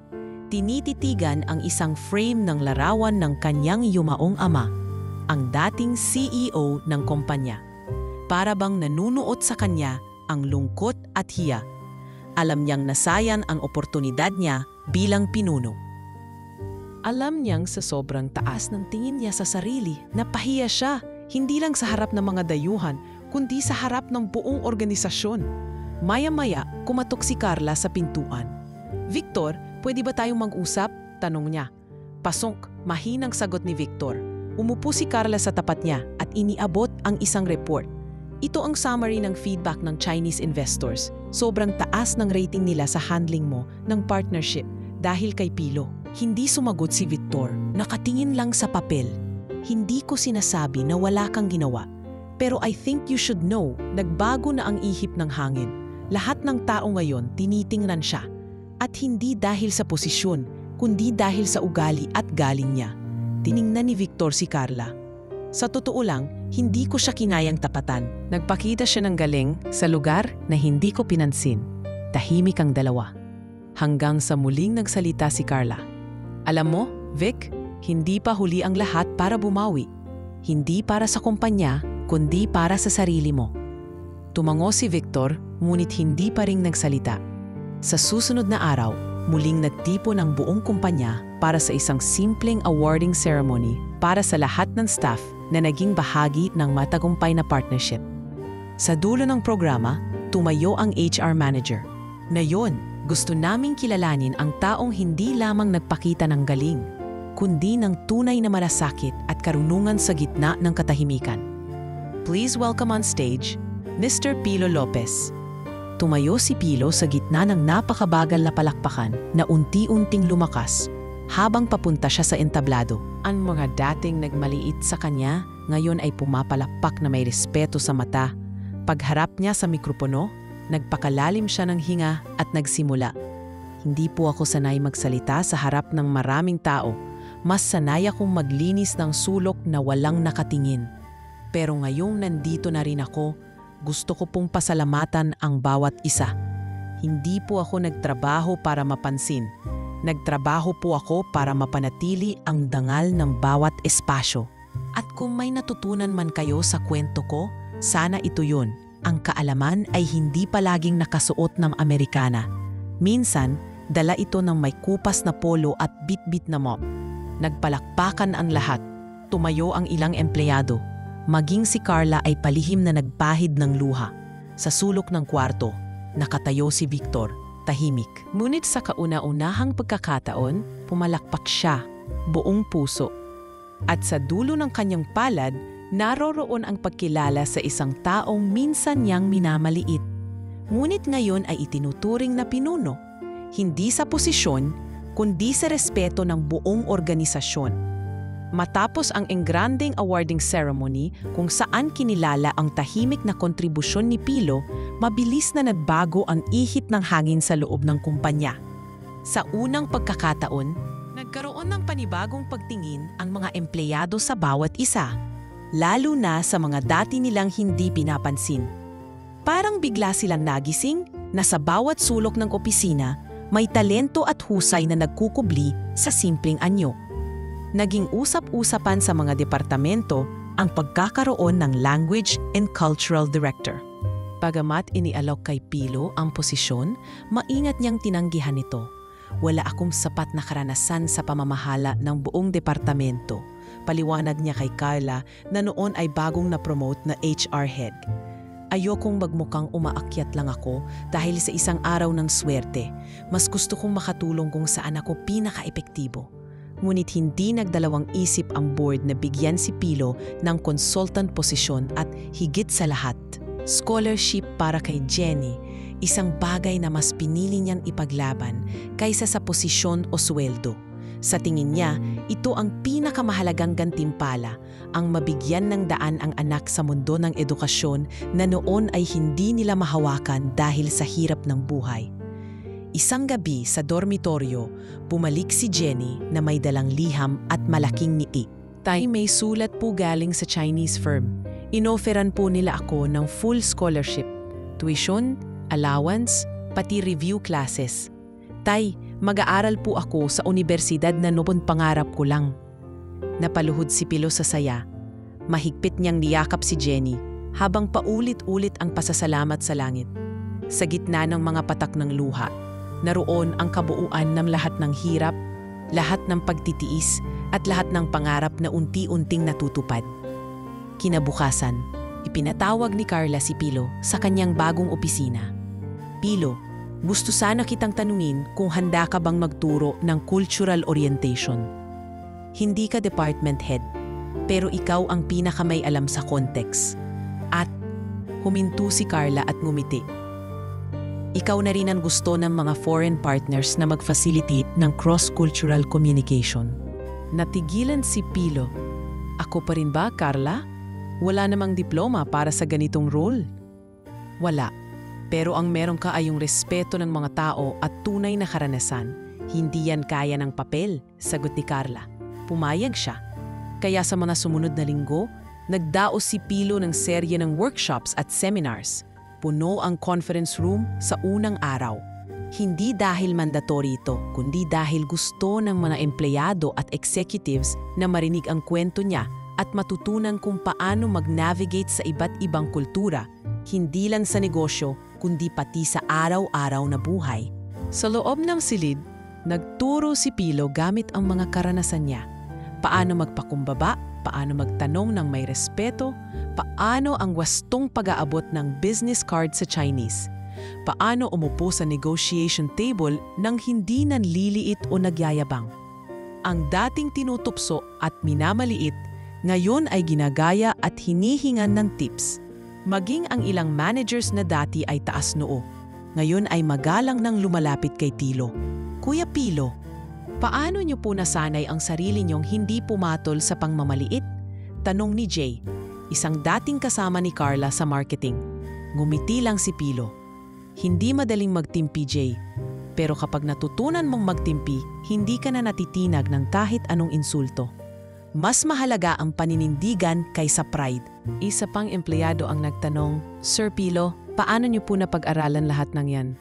Ipinanganak akong mahirap, pero hindi ibig sabihin noon ay hindi na ako pwedeng mangarap. Kung may araw kang walang baon, Huwag mong ihalintulad yun sa kakulangan ng dignidad. Basahin mo ang bawat libro maabot mo, makipagkwentuhan ka sa mga marunong, at huwag kang mahiyang aminin kapag hindi mo alam. Sa bawat seminar at lecture, hindi lang wika at kultura ang naituturo ni Pilo, pati ang tunay na lakas ng loob, ang pagsunod sa prinsipyo at ang pagpapahalaga sa dignidad ay naibabahagi niya. Marami ang nai-inspire at may ilan pa ngang napaiyak habang nagkukwento siya ng karanasan. Samantala, si Jenny ay nagsimula na sa kanyang bagong mundo. Sa bagong uniform ng prestihiyosong universidad, bitbit niya ang notebook na minsan nang ginamit ng kanyang ama. Madalas pa ring umuwi ng hating gabi dahil sa dami ng assignments at review, ngunit hindi nababahala si Pilo. Alam niyan dito na nagsisimula ang bagong kwento ng anak, isang kwento ng pag-angat at pag-asa. Isang gabi, habang sabay silang kumakain ng lugaw, nagkwento si Jenny, "Tay, gusto ko pong magsilbi din balang araw. Gusto ko pong magturo, gusto kong magkwento gaya mo. Balang araw, ikaw naman ang magbibigay ng liwanag sa iba, anak. At kapag nangyari yon, huwag mong kalimutan tumingin sa mga taong tahimik lang pero may puso dahil sila ang tunay na bayani." Kasabay ng pag-angat ni Jenny, tahimik ding nagbago ang paligid ni Pilo. Si Carla, na dating may matigas na paniniwala sa power play, ay natuto ring maging mapagkumbaba at mapagpasalamat. Sa isang pagkakataon, nilapitan niya si Pilo at nag-abot ng kamay. "Sorry Pilo, kung minsan naging mataray ako. Hindi ko naintindihan agad ang bigat ng pinagdadaanan mo. Ngayon ko lang nakita na hindi titulong pangarap lang taro, kundi dignidad." Ngumiti si Pilo. "Hindi ka na kailangan mag-sorry, Carla. Lahat tayo nagkakamali. Ang mahalaga, natuto tayong magbago." Samantala, si Victor ay pansamantalang inilipat ng board sa isang branch sa probinsya upang pagnilayan ang kanyang mga pagkakamali. Tahimik niyang tinanggap ang desisyon. Sa huling araw niya sa opisina, lumapit siya kay Pilo. "Salamat Pilo. Hindi ko na mababawi ang mga nasabi ko noon, pero sanang matutunan ko rin kung paano maging tao sa harap ng ibang tao, gaya ng ipinakita mo." "Victor, kahit kailan, hindi pa huli para maging mabuti," sagot ni Pilo. "Ang mahalagang marunong kang magpakumbaba." At sa pagbukas ng panibagong kabanata sa kumpanya, nakita ni Pilo na unti-unti nang nawawala ang luma at maruming tingin sa kanya. At sa iba pang tulad niya, ang mundo ng opisina ay hindi na lang para sa mga malalakashang boses, kundi pati para sa mga tahimik na naglilinis, nagtuturo at nagmamalasakit. Sa isang ordinaryong araw ng Biyernes, habang naglalakad si Pilo sa hallway, nakita niya ang isang bagong janitor na nanginingid at halos mapaiyak dahil sa utos ng masumit na empleyado. Nilapitan niya ito, tapik sa balikat, at may ngiting puno ng kumpiyansa. "Huwag kang matakot, iho. Ang mahalaga, gawin mo lang ang tama. Balang araw, makikita rin nila ang halaga mo. Pangako yan." Mabilis na kumalat ang balita tungkol sa bagong tungkulin ni Pilo, hindi lamang sa loob ng kumpanya, kundi maging sa mga business partners at suppliers. Sa unang pagkakataon, ipinakilala siya sa mga board meetings at opisyal na events bilang Consultant for Language and Cultural Affairs.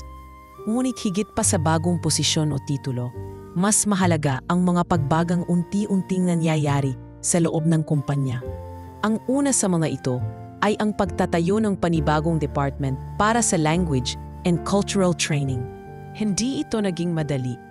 Maraming empleyado, lalo na sa management, ang nagduda sa pangangailangan ng ganitong departamento.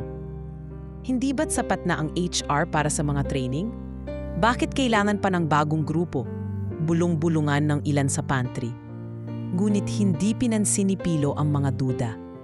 Tahimik siyang nalplano, nagtipon ng modules, at kinonsulta maging ang mga Chinese partners para sa pinakaangkop na curriculum.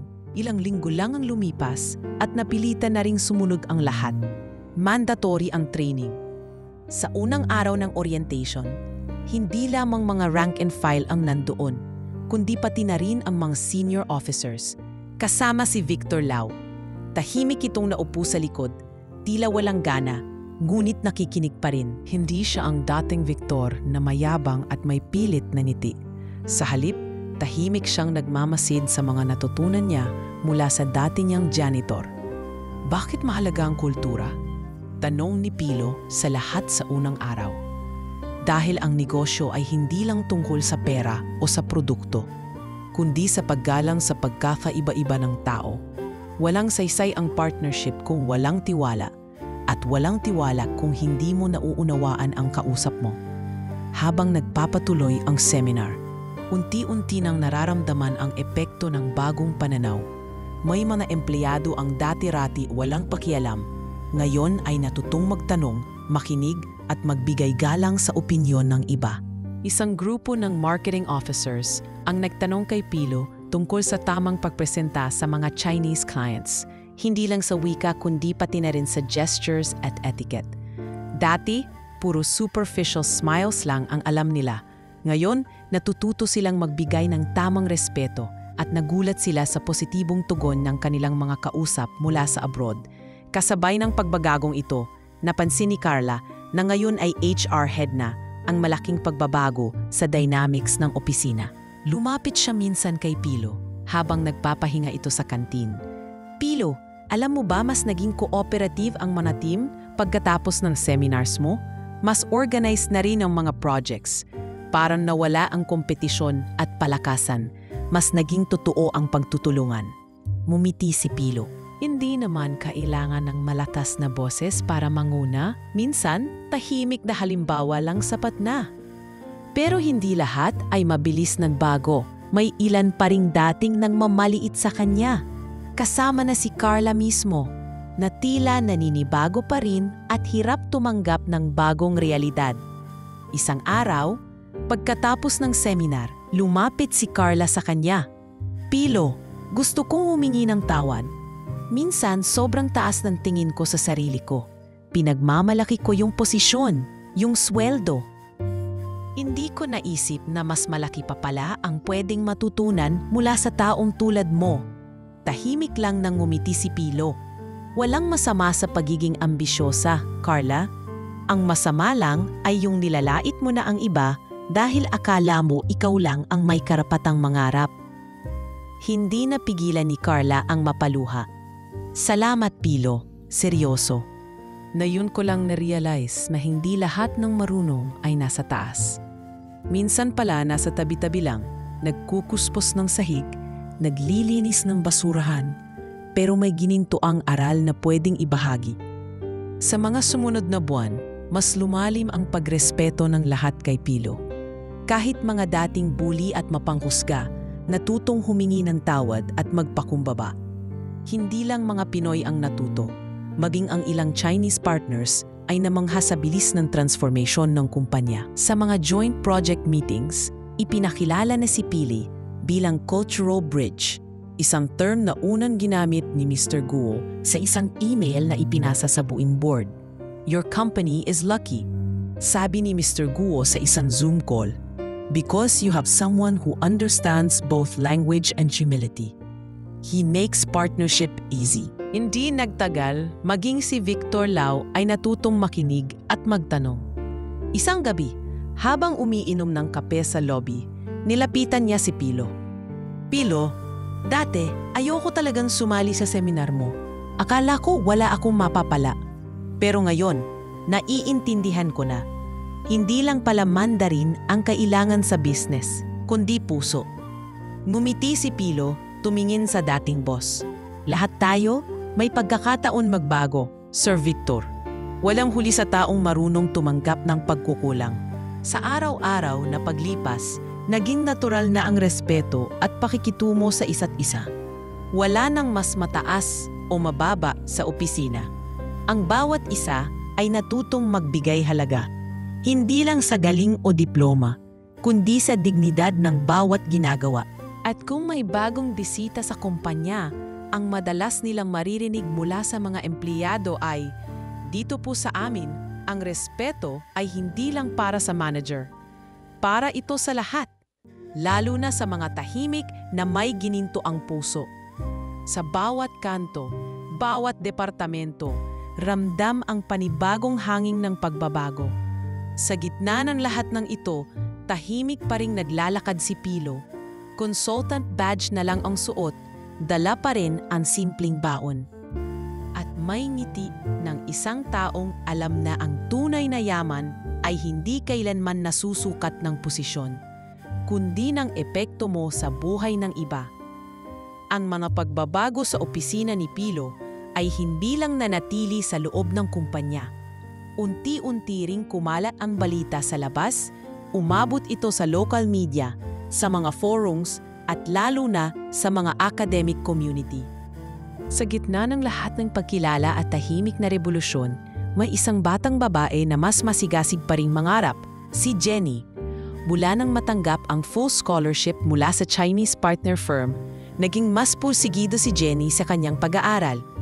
Pumasok siya bilang freshman sa isang prestihiyosong language school, kung saan siya lang ang nag-iisang anak ng isang janitor sa buong batch.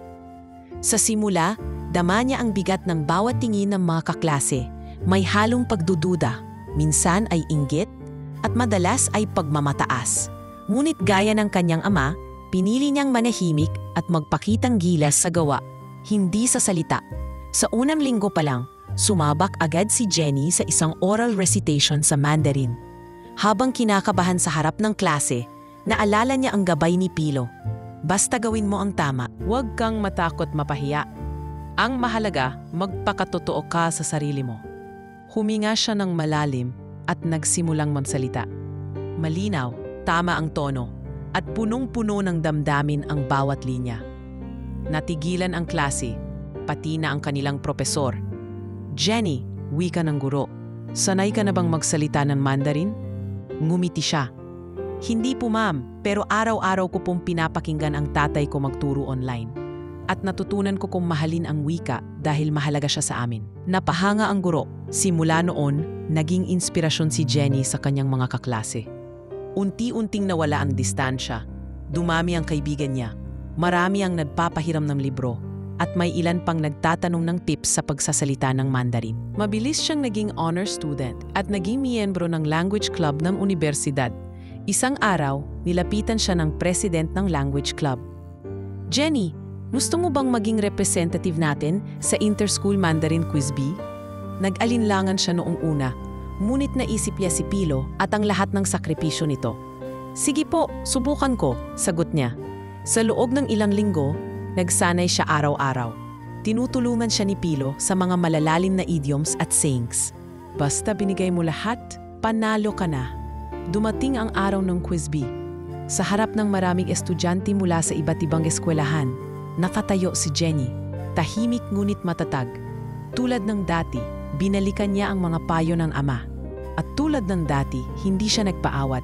Sa bawat tanong, sa bawat pagsubok, tumindig siya, hindi bilang anak ng janitor, kundi bilang sarili niyang tao. Nang i-announce ang nanalo, hindi na siya makapaniwala. First place, Jenny Lopez. New Asia Language Institute. Sabay hiyawan ng kanyang mga kaklase. Kaagad siyang niyakap ng mga kaibigan. May lumapit pa mula sa isang dyaryo. Gusto siyang i-feature sa article tungkol sa tagumpay ng mga estudyanteng hindi galing sa mayaman o kilalang pamilya. In-interview siya. Jenny, anong sikreto ng tagumpay mo? Simple lang ang sagot niya. Natutunan ko po yon sa tatay ko. Hindi hadlang ang estado sa buhay para matuto at magtagumpay. Ang respeto at kasipagan ang tunay na puhunan. Dahil sa tagumpay niyang iyon, napansin siya ng isang international foundation na nagbibigay ng travel grants. Sa ikalawang semester ng kanyang college life, nakatanggap siya ng balita. Kasama siya sa mga papalaring mag-aral sa Beijing ng isang taon. Nang sabihin niya ito kay Pilo, halos maluha na lang ang ama. Tay, aalis po ako sa susunod na buwan. Magsisimula na po ang exchange program. Tahimik si Pilo, ngunit bakas sa mukha ang saya at lungkot. Masayang-masaya ako para sa iyo, anak. Ngayon, ikaw naman ang mangangarap para sa ating dalawa. Sa huling gabi bago ang pag-alis ni Jenny, nadlatag sila ng numunting salo-salo sa dormitoryo. Nagluto si Pilo ng paboritong pansit at pritong itlog. Simple lang, ngunit espesyal. Sa gitna ng pagkain, nagtanong si Jenny, "Tay, hindi ba kayo nahihiya sa mga tao dati na janitor kayo?" Umiling si Pilo, "Hindi ako kailanman nahiya, anak. Kasi sa bawat tulo ng pawis ko, ikaw ang laman ng pangarap ko. At ngayon, proud ako na nagbunga lahat ng sakripisyo." Napaluha si Jenny, niyakap ang ama. "Tay, salamat po. Hindi ko po kayo bibiguin. Magtatapos po ako at ibabalik ko lahat ng pagmamahal at sakripisyo nyo." Isang linggo bago lumipad, lumabas ang article tungkol sa kanila. Ang janitor na guro, ama ng kampyon. Maraming estudyante at magulang ang na-inspire sa kwento. Maraming nagpahayag ng suporta at respeto kay Pilo at Jenny. Maging ang ilang dating nanlait, tahimik na nag-like at nag-share ng artikulo, palihim na humahanga sa mag-ama. Sa unang araw ni Jenny sa Beijing, nagpadala siya ng mensahe kay Pilo. "Tay, maraming salamat. Ipinagmamalaki ko na anak ako ng isang janitor. Dito ko natutunan ang tunay na kahulugan ng karangalan." At habang binabasa ni Pilo ang text ng anak, mahigpit niyang hinawakan ang lumang notebook ng Mandarin. Tahimik siyang ngumiti, lumingon sa salamin ng kanilang kwarto. At doon niya nakita, hindi na siya basta janitor o consultant, kundi ama ng isang dalagang bumangon mula sa hirap at ngayon ay hinahangaan na ng buong mundo. Hindi na muli pang bumalik si Jenny sa dating tahimik at nahihiyang dalaga matapos siyang makatingtom sa Beijing. Tulad ng ipinangako niya kay Pilo, ibinuhos niya ang sarili sa pag-aaral, pakikisalamuha at pag-aambag sa mga international projects na iniaalok ng university. Sa loob ng halos 1 taon, natuto siyang mamuhay sa ibang bansa. Natuto siyang sumakay ng tren mag-isa, bumili sa local market gamit ang Mandarin. At higit sa lahat, natutunan niyang magtiwala sa sarili kahit nag-iisa. Isang gabi, matapos ang group study sa isang cafe sa Zhongguancun, nagpadala ng mensahe si Jenny kay Pilo. "Tay, ang dami ko pong natutunan dito. Ang sarap palang maging dayuhan. Nakakabaliw, pero nakakatuwa. Pero ang pinaka natutunan ko, Tay, ay yung tiwala sa sarili na itinuro nyo." Halos mapaluha si Pilo nang mabasa niya yon. Noona, nag-aalalang mag-isa ang anak sa ibang bayan, pero ngayon, lumalawak ang mundo ng anak dahil sa lakas ng loob at sipag na itinuro niya. Mas natutunan ni Pilo na hindi mo mapoprotektahan magpakailanman ang anak mo, ngunit kaya mong ituro sa kanya kung paano tumayo sa sariling mga paa. Habang abala si Jenny sa China, si Pilo ay naging mas kilala sa loob ng kanilang kumpanya. 1 buwan natapos ang article tungkol sa kanila, inimbitahan siya ng mga partners mula Shanghai upang maging honorary speaker sa isang regional language summit. Una siyang nag-alinlangan, "Carla, hindi ako sanay magsalita sa harap ng mga tunay na propesor. Janitor lang ako, consultant lang." Ngunit ngumiti si Carla. "Pilo, hindi lang ikaw ang consultant dito. Ikaw ang inspirasyon." Sabi ng partners, gusto raw nila yung kwento mo. Yung tao na walang diploma sa taas pero may leksyon sa puso. Pinaghandaan niya ang speech, ngunit sa araw mismo ng summit, nagpasya siyang magkwento na lang mula sa puso. Sa harap ng mga delegado mula China, Singapore at iba't ibang bahagi ng Pilipinas, tumayo siya at nagsalita. "Maraming salamat po sa pagkakataon. Sa totoo lang, wala po akong mataas na diploma, pero meron po akong kwento." Kwento ng isang ama na pumayag mag-janitor para lang maitaguyod ang anak. Kwento ng isang gurong na wala ang propesyon, pero hindi ang pag-asa. At kwento ng isang simpleng tao na natutong igalang ang lahat, mayaman o mahirap, boss o utility. Napatahimik ang mga tao, may ilan na napapapahid ng luha. Matapos ang talumpati, nilapitan siya ng mga kapwa guro at empleyado. Nagpapasalamat, kumihingi ng litrato, at may ilan pang gustong imbitahin siya sa kani-kanilang organisasyon. 1 linggo matapos ang summit, lumabas sa isang malawak na blog network ang kwento ni Pilo. Dito, nabasa ni Victor, na nooy nanunungkulan pa rin sa probinsya ang mga papuri kay Pilo. Napaisip siya, anong klaseng leader ako noon? Bakit hindi ko nakita yung halaga ng mga tahimik sa paligid? Di naglaon, nag-organisa si Carla ng panibagong cultural exchange event sa kumpanya. Tampok ang kwento ni Pilo at ni Jenny. Inanyayahan nila ang mga magulang ng ilang empleyado at mga estudyanteng scholar ng Chinese company partners. Laking gulat ng lahat nang dumalo si Victor, hindi bilang boss, kundi bilang tagapakinig na gustong matuto. Habang nagkukwento si Pilo tungkol sa pagsubok, pagkatalo at pagbangon, tumayo si Victor sa gitna ng hall, humingi ng mikropono. Gusto ko lang aminin sa lahat, matagal akong naging pulad sa halaga ng mga taong nasa paligid. Hindi ko nakita ang bigat ng galing ni Pilo dahil natabunan ng pride ko. Salamat sa pagkakataong ito. Gusto ko ring magpasalamat kay Pilo. Hindi lang niya nailigtas ang kumpanya, binago rin niya ang pananaw ko sa pamumuno at pagrespeto. Tahimik ang crowd, ngunit unti-unting lumakas ang palakpakan. Lumapit si Victor kay Pilo. Nag-abot ng kamay.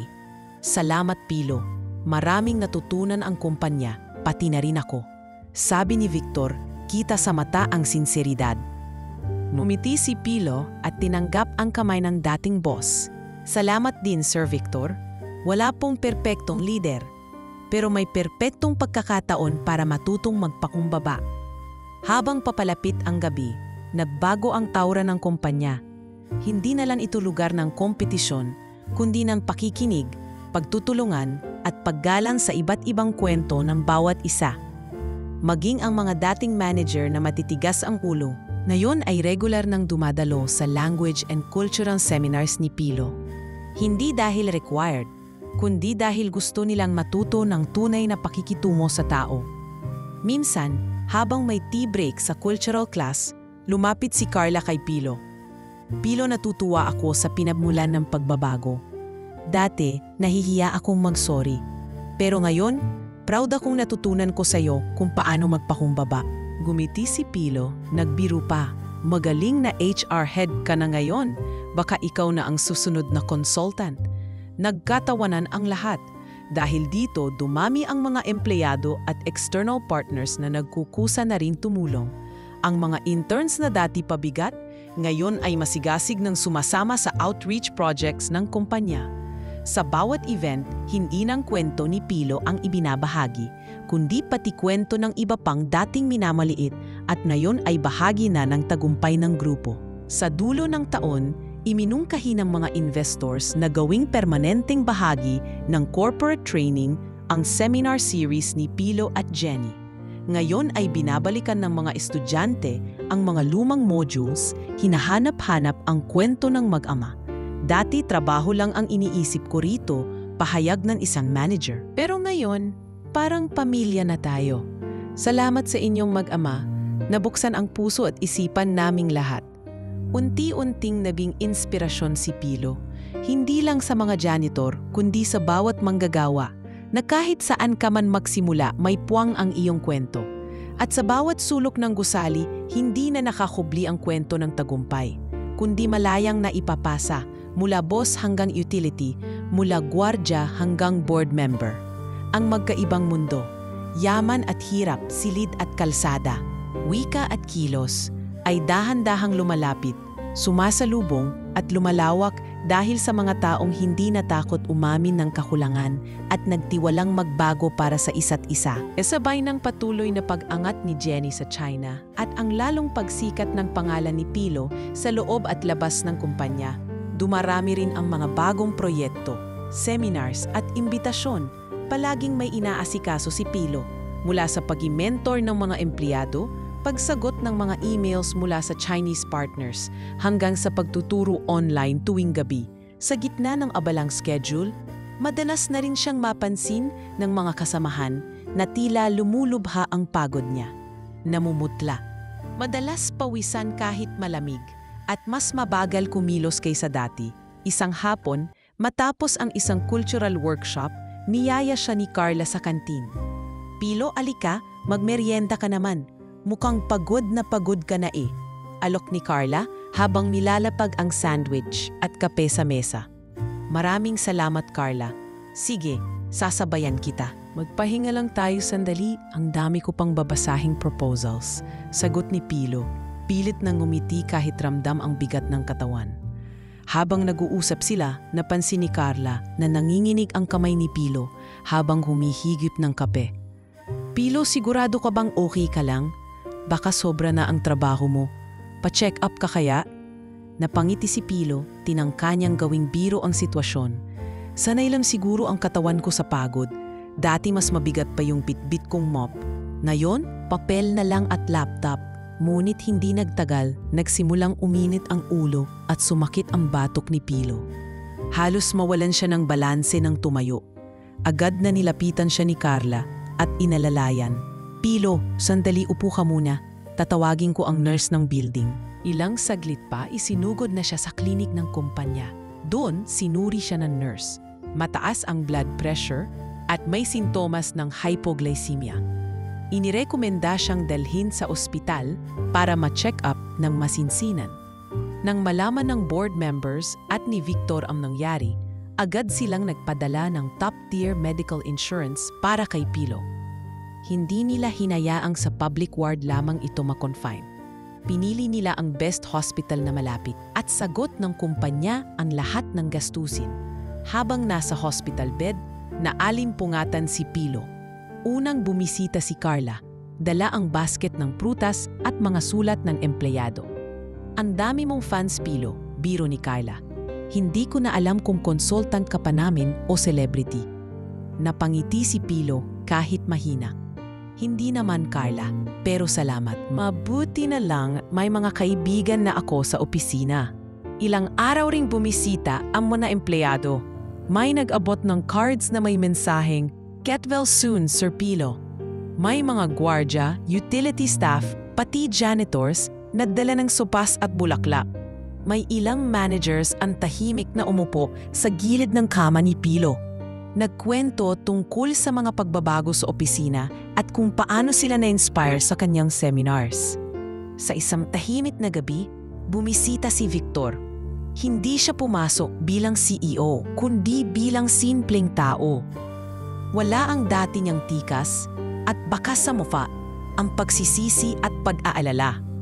"Pilo, mahina niyang tawag. Patawad kung minsan. Hindi ko nakita agad ang halaga mo. Ang dami kong pagkukulang. Dati, galit ako tuwing mas magaling ka. Pero ngayon, tanging pasasalamat na lang ang nararamdaman ko." Napahinga ng malalim si Pilo. "Victor, tatus na yung lumang kwento natin. Wala nang kailangan pag-usapan tungkol sa nakaraan. Lahat tayo may pagkakataong magbago." Hindi napigilan ni Victor ang mapaluha. "Hindi ko na ibabalik ang dati. Pero gusto kong malaman mong may utang na loob ako sa iyo. Hindi lang ako, kundi buong kumpanya natin. Hindi mo lang iniligtas ang business. Binigyan mo rin ng bagong pagkatao ang lahat ng tao rito." Sa mga sumunod na araw, lalo pang ramdam ni Pilo ang pagmamahal ng mga tao sa paligid niya. Si Carla, si Jay pati ang mga dati niyang nakakasama sa maintenance ay abala sa pagbisita at pagdadala ng pagkain o kwento.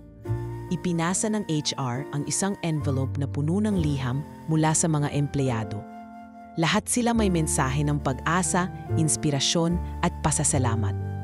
Habang nagpapagaling, natuklasan ni Pilo na may diabetes pala siya, isang chronic condition na matagal na niyang kinikimkim, ngunit hindi pinapansin. Sa gabing sinusuri siya ng doktor, kinausap siya ng anak niyang si Jenny sa video call. "Tay, uuwi po ba ako? Kaya po ba ninyo dyan?" Ngumiti si Pilo. "Huwag kang mag-alala, anak. Kaya pa ni tatay. Huwag mong sayangin ang pagkakataon mo dyan. Pagaling ako dito para magkasama pa tayo ng matagal." Pinilit ni Jenny na hindi umiyak, ngunit dama niya ang pangungulila. "Tay, miss na miss ko na po kayo. Magpahinga po kayo ha. Ako na po bahala sa review niyo online." Habang mag-isa si Pilo sa kwarto, napaisip siya. Dati, ang mundo niya ay umiikot lang sa paglilinis, at pagdarasal ng mas magandang kinabukasan para kay Jenny.